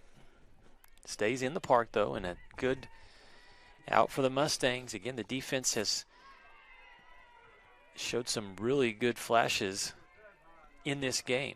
Held the Lady Buffs to just 4 runs. Next batter up now is Diana Murtha. The Mustangs could really use some of that momentum, so I'm sure they're real excited to see that catch. Hopefully they can take it and bring some of that momentum on the offensive side of things. Well, what they want to do right now is they want to get out of this inning before the Lady Buffs could get hot potentially and end it if they got 4 runs. But, of course, a great start now for the Mustangs, and they've already got 2 outs. Absolutely. As we've seen, the Lady Buffs can put up 4 runs at any time, so. Fastball misses outside there. Can't give up on them.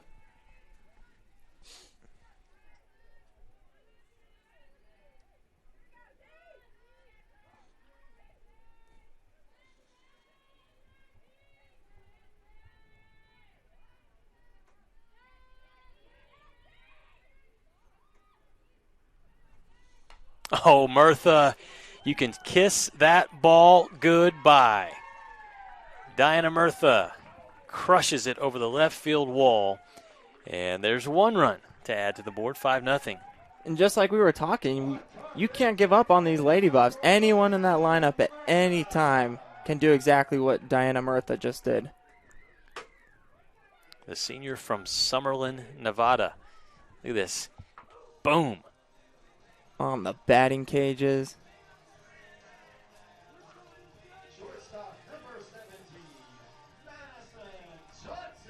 So it's 5-0 now. And again, for most of this game, give credit to Taylor McKenzie. She has been really good with her pitches in terms of the placement. But there's going to be the occasional one that gets away and is in the zone, and Murtha made her pay. Right. I mean, that's really the first, I'd say, ball that was crushed off of her. The first ball that was really hit well off of her. There's been a couple hard hit, low line drives and ground balls, but that ball was really crushed by Murtha.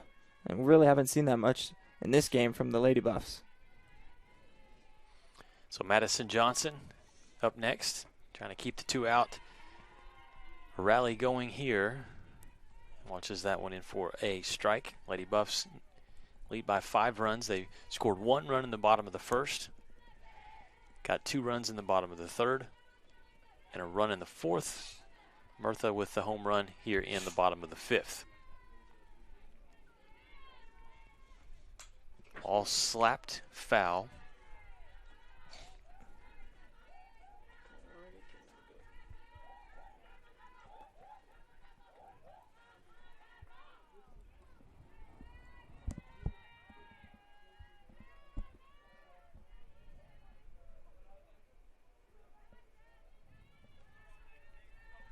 Madison hitting .258 on the season. With 2 outs, she is a .286 hitter.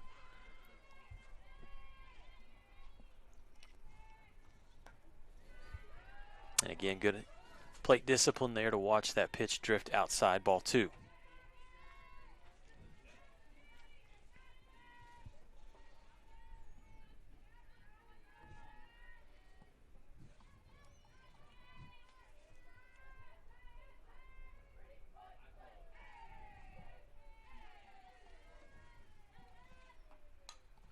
Fouled away again.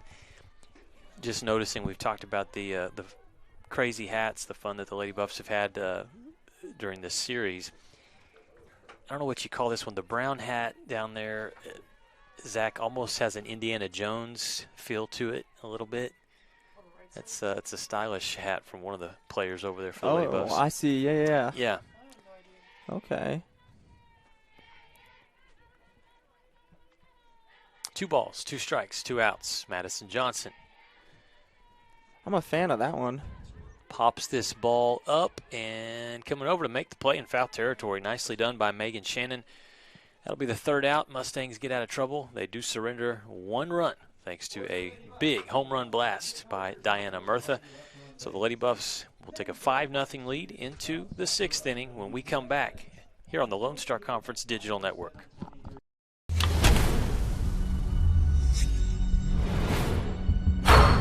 This is a walk-on athlete. They train longer, put their heart into the game. This is the passion we're built on. It's why we put our heart into creating game day with a taste of Louisiana. Walk-ons, we live for this. Jenkins Doors and Windows began serving the Texas Panhandle in 1927, and we take pride in being a part of your neighborhood. We don't use false promises or gimmicks. We simply offer quality doors and windows at a fair price, and we stand behind every sale. Jenkins is family owned and operated, and proudly continues the traditions of quality and excellence that started over 80 years ago. Call us at 372-4336 or stop by our showroom at 820 West 6th and let our knowledgeable staff help you pick out the perfect doors and windows for your home. 5-0 score, West Texas A&M. Lady Buffs doing work, responding well here against Midwestern State. Last night they win 9-0. Today they win game 1 of the second day, 11-2, and then right now leading 5-0. And it's a good response following the 3 games that were dropped last weekend against UT Tyler. It's what you want to see from what Coach Mook hopes will be a championship caliber team. You're going to get knocked down, get right back up.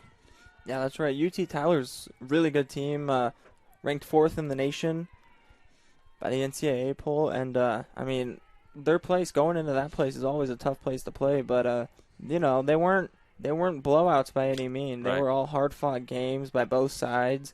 Could have gone either way. Just honestly a matter of a couple plays here or there that swung way for the Tyler team. And there's a good swing, and there's a base hit out over Rufus's head in the left field. Trying to take second and sliding in safely is Kayla Bryant.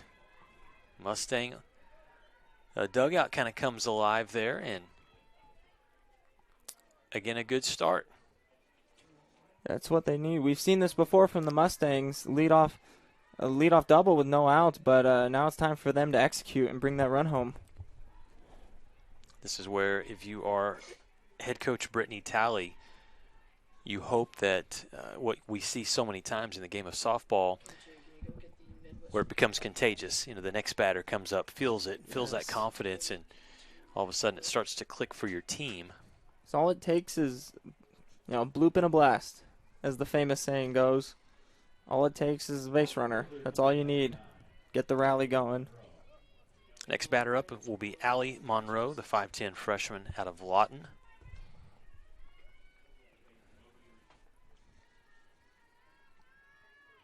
And again, by far, best batting average on the team here for the Mustangs. Fouls the first pitch back, 0-1.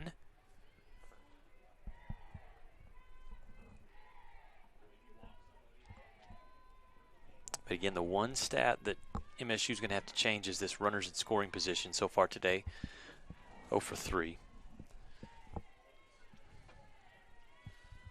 Maybe, what are you thinking about a bunt here? Would you bunt in this situation? Well, with a lot of players, yes. I think Monroe is one of their hitters, though, Zach, that has power. And so I don't know. Driving the ball in the gap, looking for that. Yeah.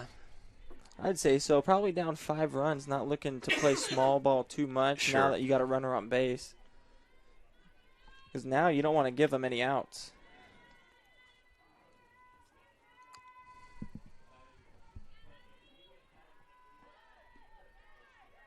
A pitch missing outside for ball 2.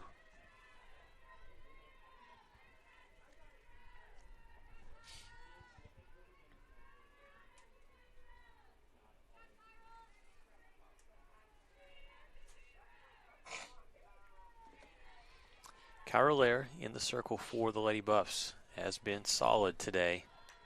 He's going to get the batter to foul this one off. Through 5 innings, has allowed just 2 hits, no earned runs, has 9 strikeouts, and has walked only 1 batter. It's a good stat line there for Lair. It is, and the most impressive thing, I think, is how Lair has responded when she's kind of gotten in a little bit of trouble. She's battled out of some jams for sure. But, I mean, she rises to the occasion. She's been in those big pressure situations before. This is nothing new to her. And just like we were saying, she comes back and gets another strikeout, setting the batter Monroe down and collecting the first out. And so, again, you just go back and forth for just a second. It seems like Midwestern State snags some momentum. Lair says, I've got this. Let me strike out the next batter. Let's bring it back to the Lady Buff side, and Yep. that's exactly what she did right there. It's not making it easy for the Mustangs at all.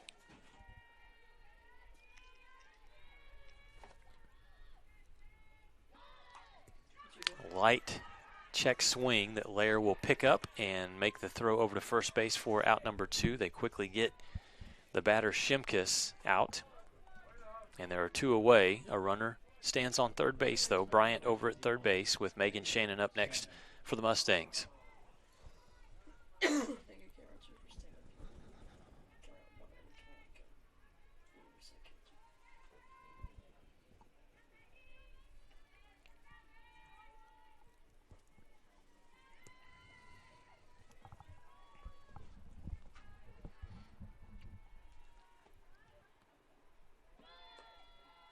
Lair's fastball is outside for ball 1.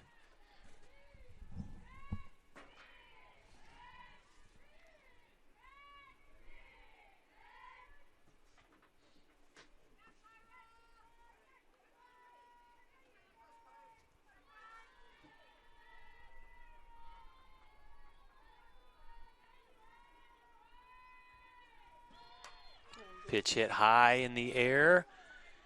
McConnell goes all the way. Get out of it. Yeah, and make the catch in foul territory. Good range by the second baseman, Gabby McConnell, to make the out. And so after, again, Midwestern State starts with a double to start the inning. They leave the runner stranded on base, and the Lady Buffs get out of trouble. 5-0 lead they take to the bottom of the 6th inning when we come back here from Schaefer Park after these messages.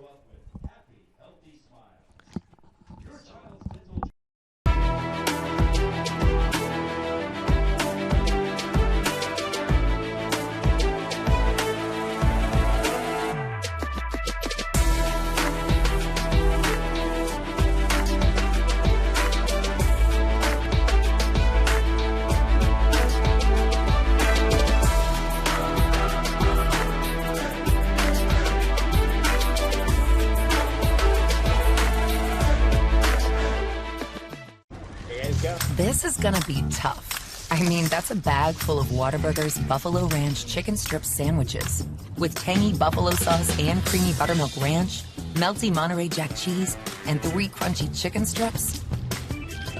How long will you have to wait before you enjoy yours? Oh, about that long.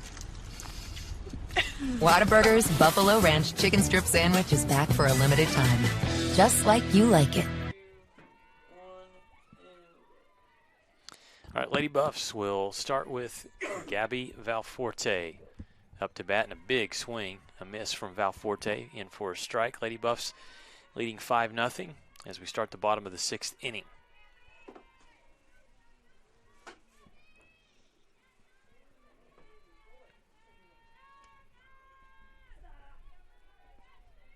Three runs could end it here for the Lady Buffs with the run rule effect, and that would make all 3 games. Oh, that ball crushed right back up the middle. Will be a single to lead off this bottom of the 6th inning for Gabby Valforte. Yeah, and you know, you look at this and you say, well, you're getting more to the bottom part of the order in the batting lineup. It doesn't really matter. Not with the Lady Buffs, it does not matter. As we've seen not only this whole season, but a lot of this series, especially from this one right here, Julie Guzman. Seen her 3-for-3 game earlier today. She's still swinging it here in this one as well.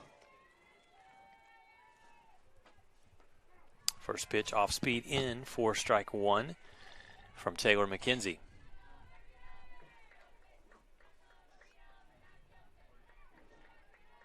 When you look at the Lone Star Conference softball standings as of right now, UT Tyler at the top, 13-2, followed by Oklahoma Christian, 11-4, West Texas A&M and St. Mary's both at 8-3, and then Texas A&M Kingsville at 8-4, Lubbock Christian and Angelo State at 8-6. And that, again, we talked about the depth of the conference. LCU is the number 12 ranked team in the country.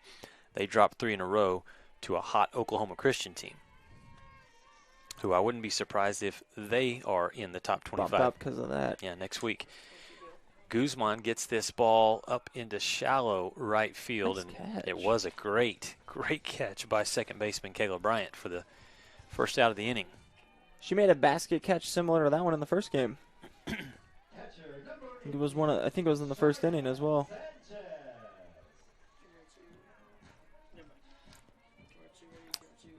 One away, and Michael Mook will come over to the home plate umpire and see if we're going to make a substitution.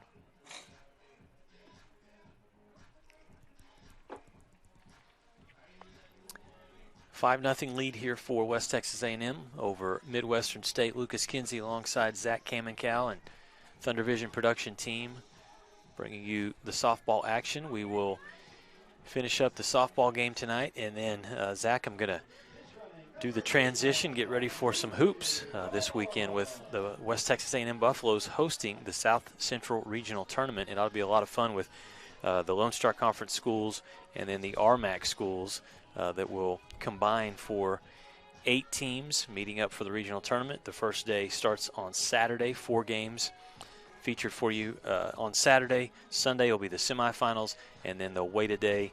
Tuesday will be the championship game, all here at Canyon, Texas. Yeah, it's going to be an exciting weekend here at the First United Bank Center in Canyon. I mean, that place is always jumping anytime there's a basketball game going on, but now you're bringing regionals in, and you got these RMAC schools coming in. It's just going to be a bunch of really, really good basketball here this weekend in Canyon. Also want to mention good luck to the Lady Buffs as they will head to San Angelo State, winners of the Lone Star Conference tournament this past weekend in Frisco, and they earned the right to host the women's South Central Regional Tournament. Here's Cheyenne Sanchez as we had a pinch runner. Coming on for the Lady Buffs is Ruby Moore, freshman from Maple, Wisconsin, and she scoots over to second base after the pass ball. 2 balls, no strikes to Sanchez.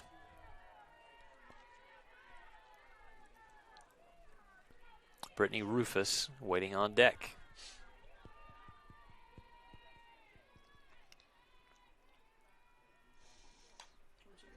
Swing, and this pitch fouled out of play. You know, and here we are, the Lady Buffs' next opponent, Texas Woman's University, had a really good win last night, but they're 7-7 and a really good team overall, 13-10, and they're sitting in 10th place in the conference. That's a strong conference right there. All those teams, I mean, anyone can take a game from anyone at any time. And so, Zach, when you look at this, how much of it is because softball, similar to baseball, long season, how much of it is playing your best at the end of the year, at the right time? Oh, I mean, it's always you want to win the last game of the season. And that last game of the season for softball takes place in Denver. And that's where you want to be. The Lady Buffs were there a couple years ago, and they got it done, and they're looking to do it again here this year. But it's a long season. I mean, you're playing 50-plus games by the time you're done with postseason and regionals, conference tournament. I mean, there's a lot of games that are being played, and it definitely takes a toll on these athletes' bodies. That ball crushed out into center field. They're going to send Ruby Moore home. She will score. Sanchez will slide in safely at second base. So good hitting from West Texas A&M. Valforte got on first. Ruby Moore came on to pinch run, and there's Cheyenne Sanchez keeping these bats hot for the Lady Buffs, and now just 2 runs needed to end this game here in the bottom of the 6th inning.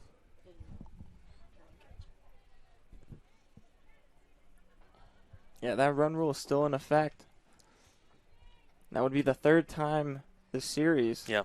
All 3 games would end in a run rule if the Lady Buffs can scratch across 2 more runs. Is this going to be Riley Steiner that we're going to see next? It sure is. Putting her on the chance to do it again. Yeah, and Zach, we know how that ended last night. It ended well in favor of the Lady Buffs, and I'm sure that's what Coach Michael Mook had in mind right here. Surely we wouldn't see it 2 days in a row. It would be crazy. I mean, okay. I guess we'll find out here coming up. Taylor McKenzie's first pitch off speed and in for a strike. Of course, Riley last night in the 9-0 win with a runner on second base, Megan Gerke. She hit one way out over the left field fence, and that was her first collegiate home run as well. And I couldn't think of a better one to hit than a walk-off home run as well. Steiner watches that one low for ball 1.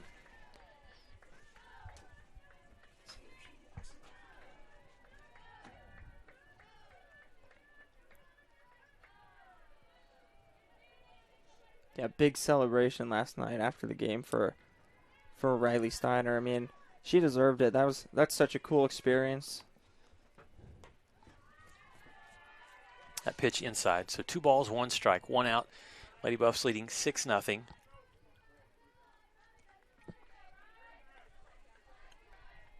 Here in the bottom of the 6th inning.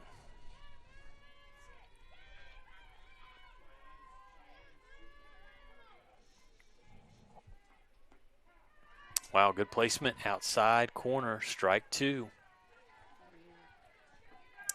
Mackenzie's not going to give in out there. She's going to give her team a chance. She wants her team to come back in the top of the 7th and get her back out there any way she can in the bottom of the 7th. But she's got to get through this tough Lady Buff offense first.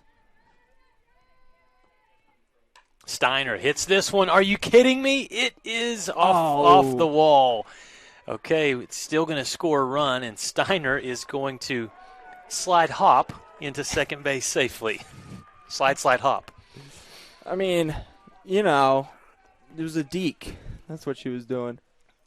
I mean, that ball was up, and when it came off the bat, I thought for a second. She almost did it. We're going to have back-to-back walk-offs here from Riley Steiner, but There's still. the slide hop right there, too. Yeah. It's a nice add a little spice to the slide. I like it. So a really good series for Riley Steiner. They're going to bring Rufus on to pinch run. Midwestern State will meet in the circle right now with the Lady Buffs needing 1 more run, just 1 out in the inning. Got the speedy Rufus back on second base. Yep. Gabby McConnell will come to the plate.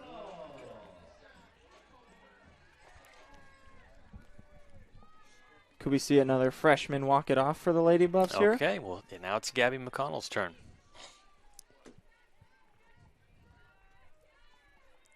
Here's the pitch from Taylor McKenzie. Fastball, and it just missed.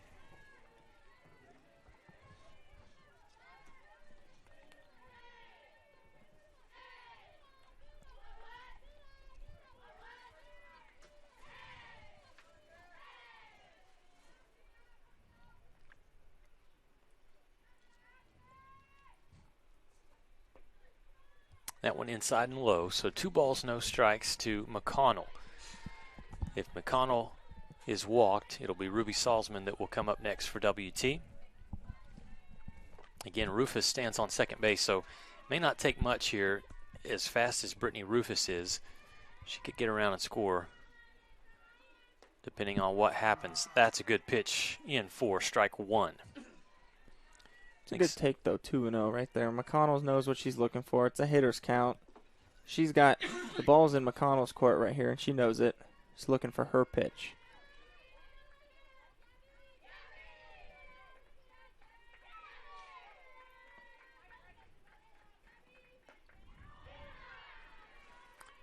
That one misses for ball 3.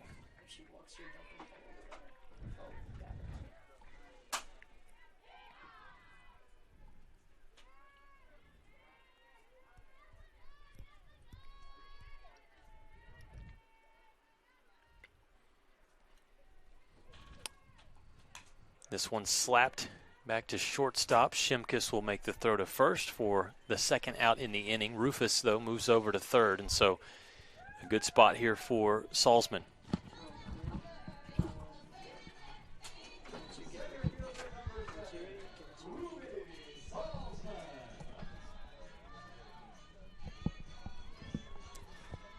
Salzman stepping in here with a chance to end things here for the Lady Buffs with the third run rule win if they can get this run across here.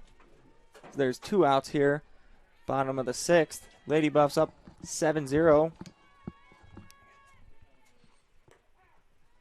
And that first pitch in for strike one. 7-0 lead here.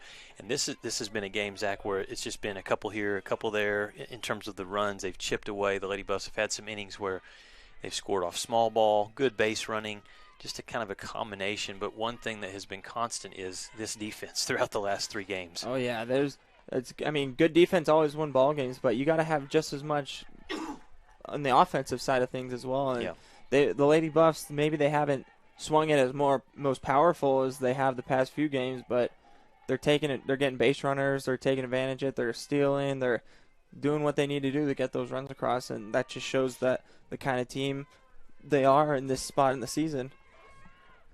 1-1 pitch. Salzman lays off of that one.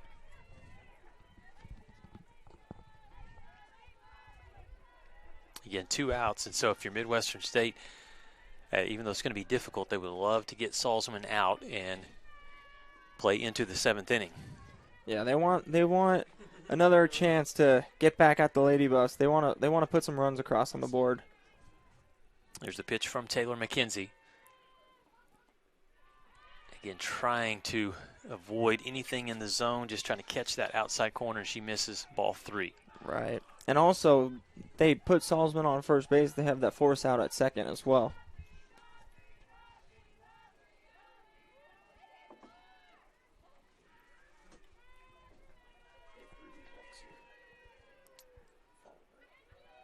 The 3-1 delivery to Salzman. Big swing. Ruby hits this one high out into center field and giving chase and making the catch. Again, it's been a great game out in the field for Paige Bryant. Another one almost off the Buffalo. And she did it again, making the catch. We'll play some more softball when we come back. Midwestern State down 7-0. We move to the top of the 7th.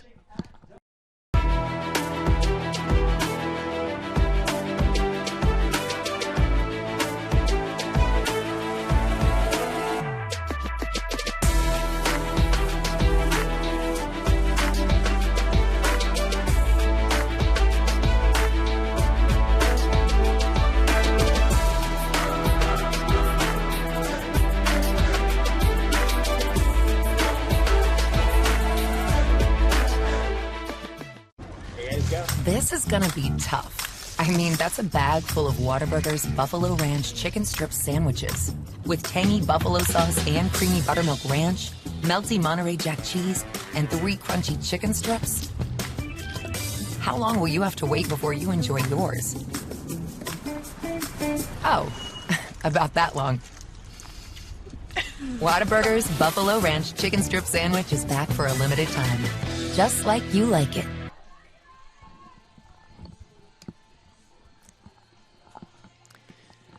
Welcome back to Schaefer Park. There you see our score, 7-0. Lady Buffs lead as we move into the top of the 7th inning. Told you, Zach, that Midwestern State, they were being stingy. They said, hey, this isn't over. We want to play some more softball. They're not done yet. And just give them a chance. It's going to be tough to come back from, obviously. I've seen it before. Yeah. It's not impossible, but it's going to be tough against this Lady Buff team right here. New pitcher here for West Texas A&M. Kyra Lair will finish out her outing, pitching a great performance for the Lady Buffs again, working 6 innings. But it'll be Emma Parrish that will come on for WT. Only 2 hits allowed by Kyra Lair. Also collected 10 strikeouts. And Parrish is going to come on and see if she can close the deal couple defensive substitutions as well. Heaven Moreno in to play third base. And Nikki Warren in at second base. And then Megan Gerke will play first base. As well as Ruby Moore entering back in left field. Couple changes for the Lady Buffs here in the top of the 7th.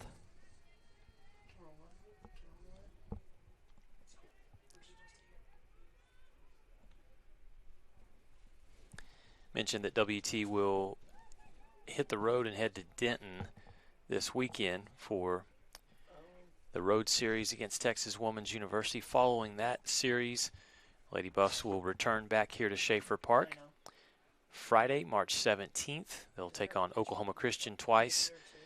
Finish off the series on Saturday. And then back on the road at Eastern New Mexico the 21st and 22nd. Saw that Eastern New Mexico team at the start of the season here with Lady Buffs Invitational, and That's Eastern right. New Mexico, much improved team. Yeah, I got to see a couple games there. They were swinging it well, I remember. They had a couple girls who could really swing it, and they looked a lot different team than they have in the years past, which is exciting to see. Got a new hitter here for Midwestern State. Stepping into the box. I believe this is Grace Martinez, who is going to watch that pitch high for ball one. This will be one of the more interesting matchups, pitcher versus batter, that we'll see. Zach, Emma Parrish stands 6 feet tall, and the batter, Grace Martinez, 4 feet 11 inches. That's a big difference. So there you go. That strike zone's got to be a lot harder for Emma Parrish to work with. She throws in a fastball for strike one. Did you hear that, Chris? The pitcher is like So 1 ball, 1 strike. like 6 foot, I think, and then the batter's like 4'11". 7-0 lead for the Lady Buffs in Game 3 of this midweek series. I thought it was someone's kid. Pitch slap back to Parrish. She'll throw There's it over. the height coming into play right there for Yeah. Parrish. Good hustle by Martinez. She was nearly down to first base safely, but Lady Buffs get that first out. And it brings up next here for MSU, Peyton Griffin.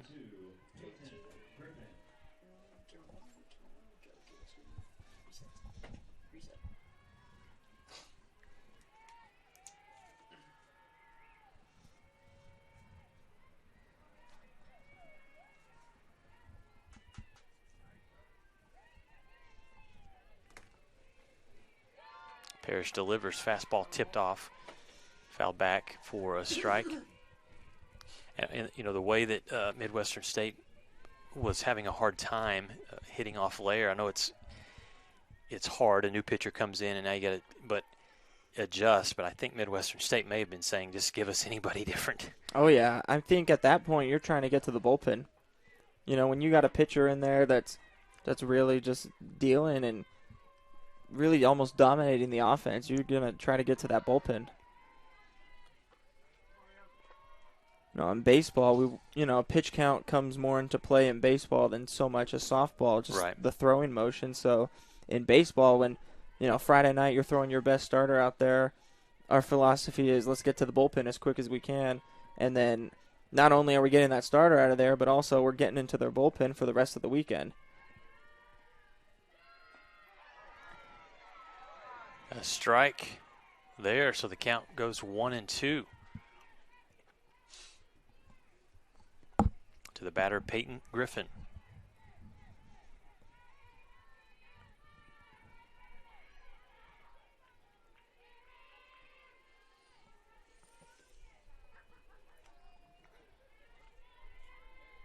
Parrish. Off speed, got her with the strikeout, and that's what we talked about, Zach, in the previous game with Parrish. She throws smoke, and then you're expecting it, and she comes back with... Yeah, and then it's just off speed, unfair almost for the hitters right there. Great job by Parrish, though, and she's really filled this closer role real well. We saw her come in last year and do it, and this year even more so. She's really done a good job with this closer role, as she shows here.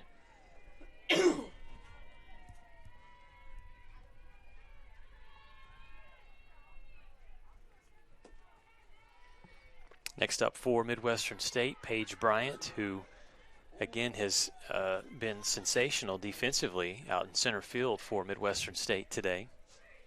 There's a lot of ground to cover out there in center field, and yeah. she's covered all of it.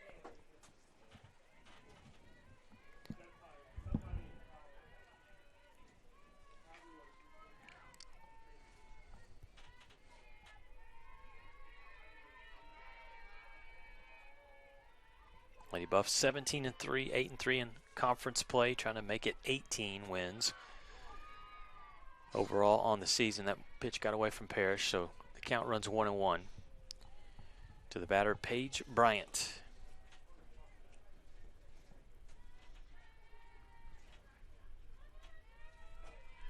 For Midwestern State, after this series here with the Lady Buffs, MSU returns home to Mustangs Park.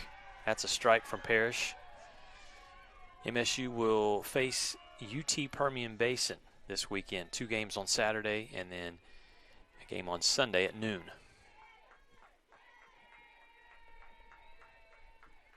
All right, Parrish can end it here for the Lady Buffs.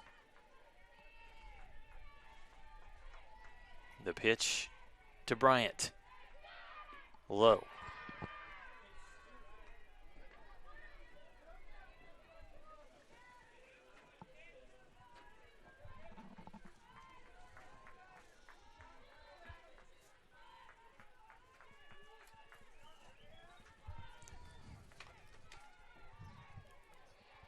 Getting some encouragement from the dugout.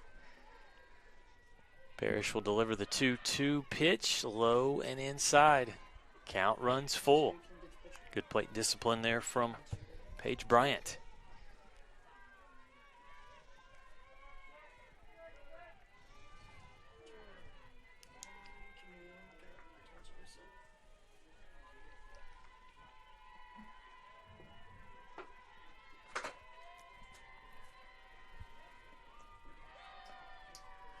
Pitch is outside, ball 4.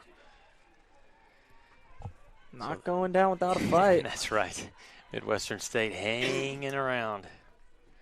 The problem is the hole that has been dug in terms of the runs. 7-0 lead for West Texas A&M. The next batter to come up for MSU is going to be number 16, Bailey Brennick. There's no time limit here, but the Mustangs might just be out of time.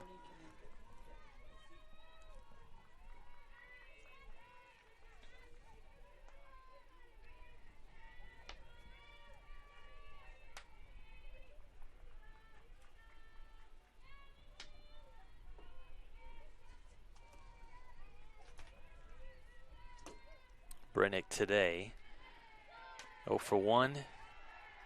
Walk back in the 3rd inning, or ground out in the 5th.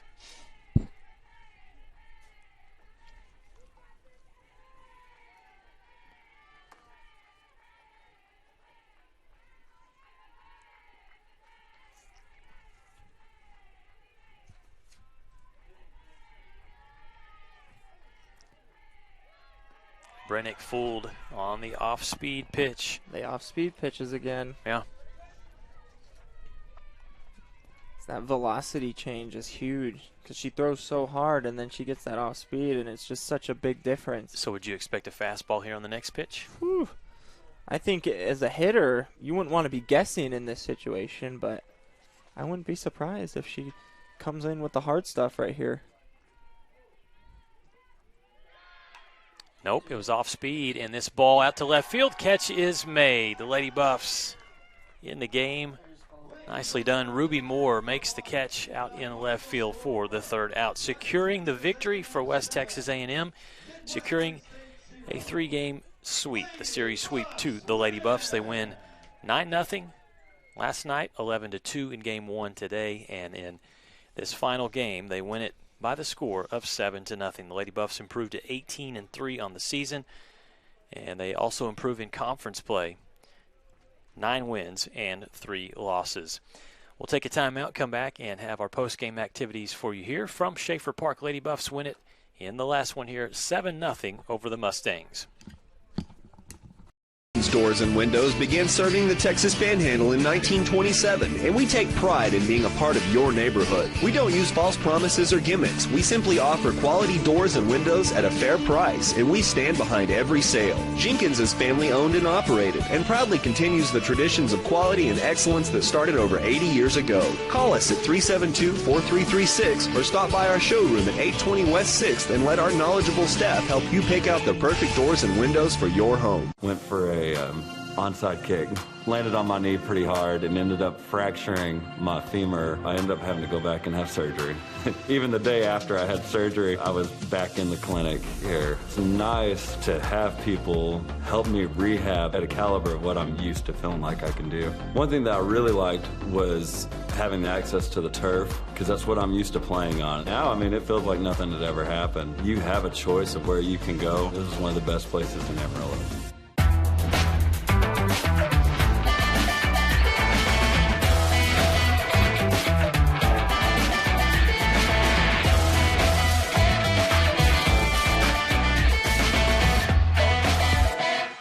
Welcome to Shimon Dental Group, where every day we're excited to see our patients and treat them like family. We are dedicated to providing you with the highest quality care in a friendly and comfortable environment. Shimon Dental Group's patient-focused philosophy puts your needs front and center. We are constantly investing in leading-edge technology. Innovations that speed the treatment process and improve aesthetics. We're expanding the breadth of our cosmetic and restorative services through training to provide the best possible outcomes. Just with the level of commitment that they show to taking care of my family and I, it's absolutely unmatched in this town, so I've been very happy with them. Brightening smiles for more than 3 decades. Contact Shimon Dental Group for your appointment today.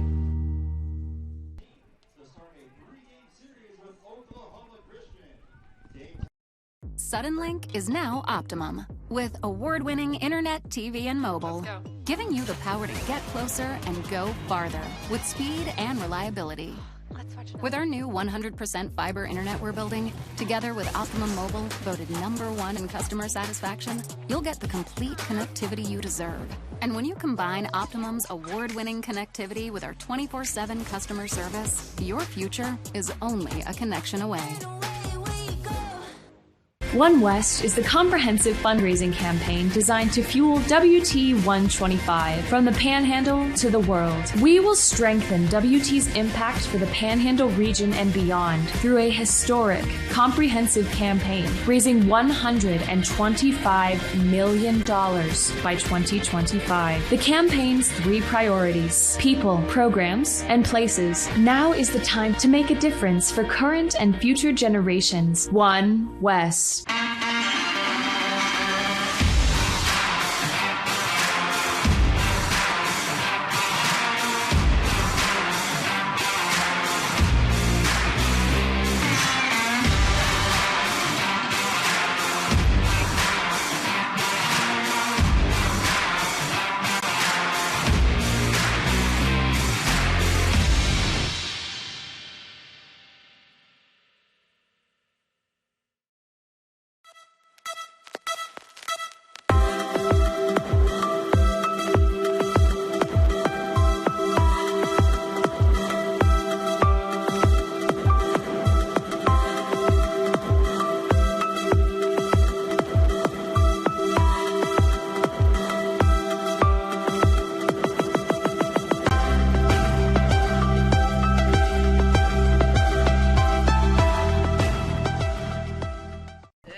Welcome back to Schaefer Park as the Lady Buffs complete the series sweep over Midwestern State. We're having some fun, just like the Lady Buffs had fun throughout the last 2 days. Riley Steiner joining me. Riley, before we get into today's games and the big wins and what you've done over the last 2 days, I got to ask you, whose idea was this for the hats and the fun that you guys had over the last 2 days? That'd be my girl Justine. She has been so excited. We love doing something goofy. So she's like, everyone's bringing their own rally cast, whether it is some goofy, some just we all came together, got some really funny hats, and it was so much fun. It was a lot of fun, and I felt like it was, even from last night, it kind of just had this effect from the beginning, just settled everybody down. I mean, you came back home, you returned after the road trip last week and didn't go the way that the Lady Buffs wanted to, but what a quick turnaround. Last night, first, the 9-0 win, you get the walk-off home run. Today, you follow that up and did a great job. You did a great job as well. So let's start there and talk about your performance and just the season that you're having here for the Lady Buffs. For me, I don't know. I just am excited to get to help out the team whenever I get a chance. My goal is when I get in, just hit the ball as hard as I can, do what I can to get on base and score some runs, and I think I was able to accomplish that this weekend, so I'm really proud of myself for that. Today, I thought you were going to do it again. Hit one out that nearly went out, and it would have been the walk-off, but you get the double. Your team, though, really turned on the offense throughout this series. What was it? I mean, just everybody kind of feeling it, getting in a rhythm, getting hot at the right time?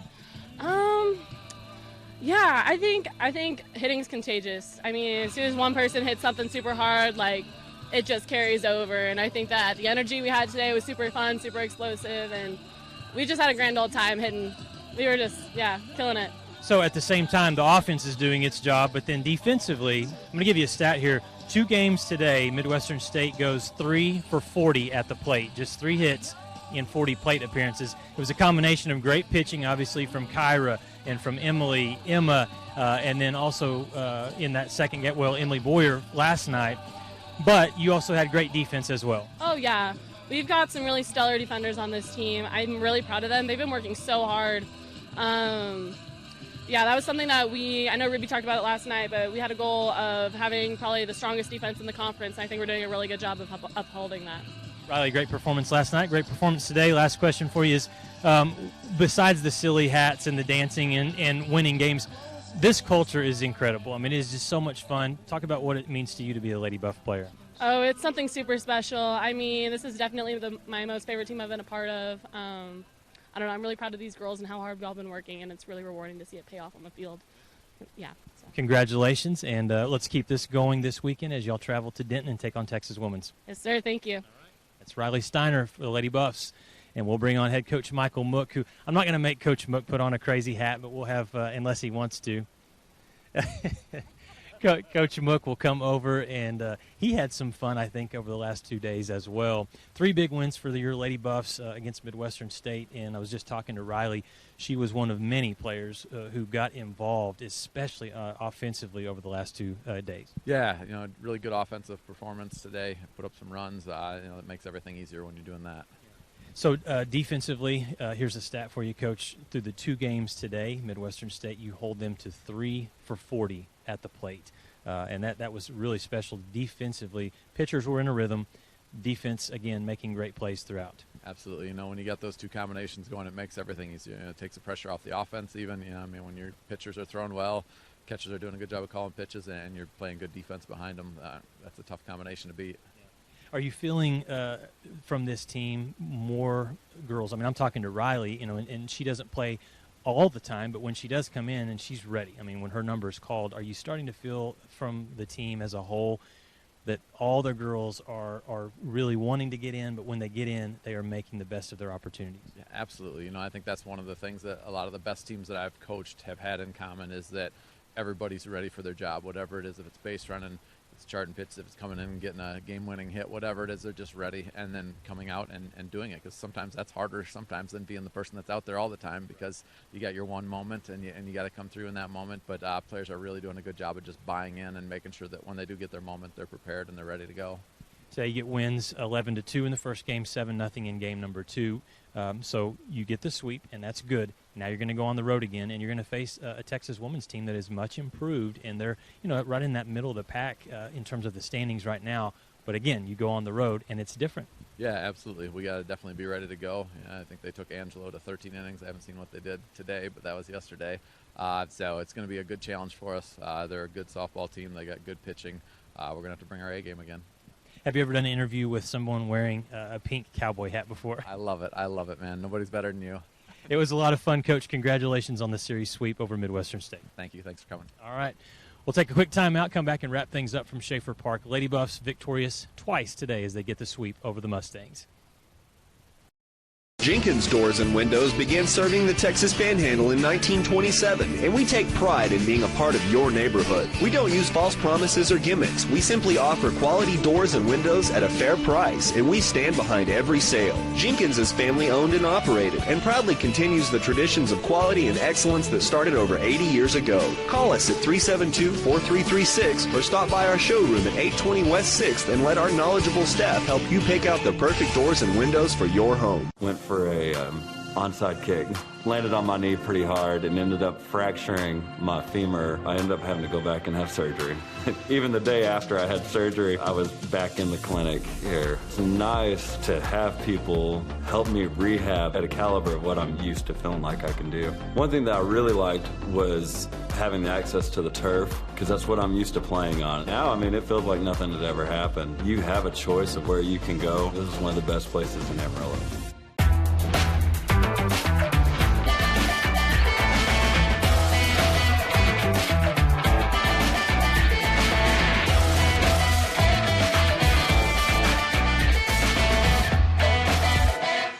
Welcome to Shimon Dental Group, where every day we're excited to see our patients and treat them like family.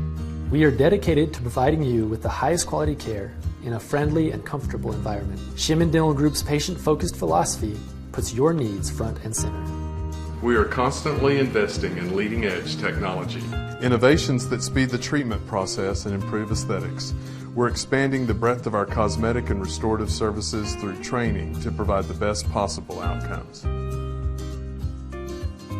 Just with the level of commitment that they show to taking care of my family and I, it's absolutely unmatched in this town, so I've been very happy with them. Brightening smiles for more than 3 decades. Contact Shimon Dental Group for your appointment today.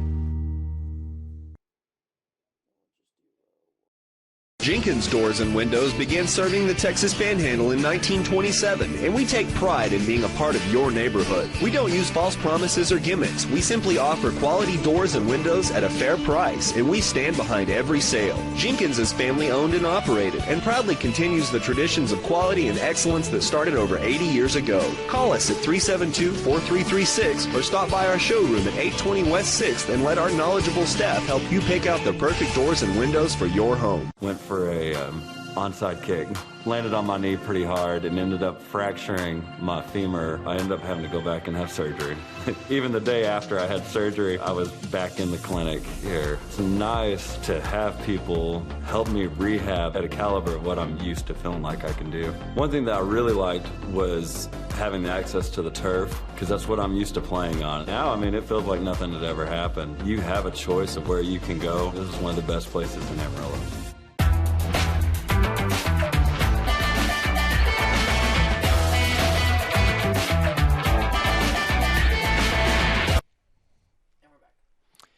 All right, welcome back to Schaefer Park. A lot of fun down there with the Lady Buffs. Riley Steiner enjoyed that conversation, and then Coach Mook. And they were trying to get him a hat, but Coach Mook, he's pretty reserved, and so he was good with just the Lady Buff softball cap that he had on.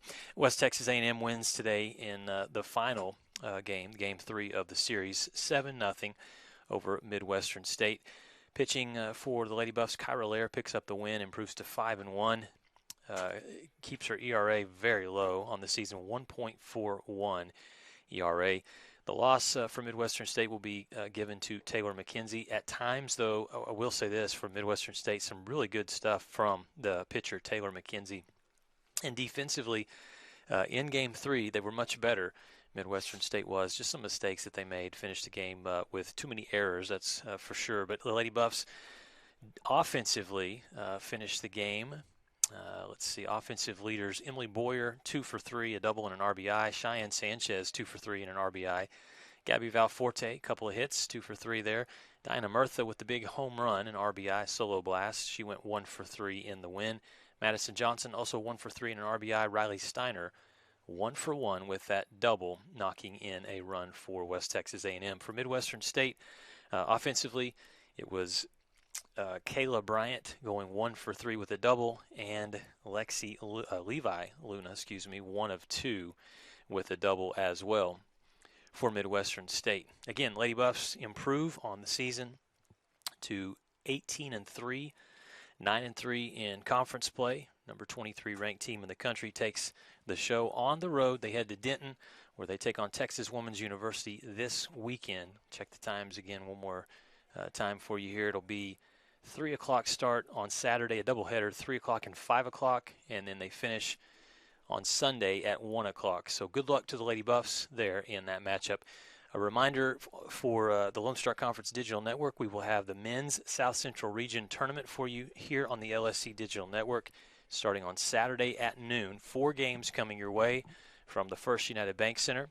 All those games being played at WT. On the women's side, again, all those games will be on the Lone Star Conference Digital Network. They will be in San Angelo's Angelo State. The Rambells will host on the women's side.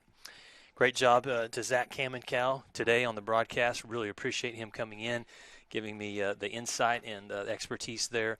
Did a great job. Peyton Stokes, our director today, and on the camera, Duncan Noose, doing a great job as well. I'm Lucas Kinsey.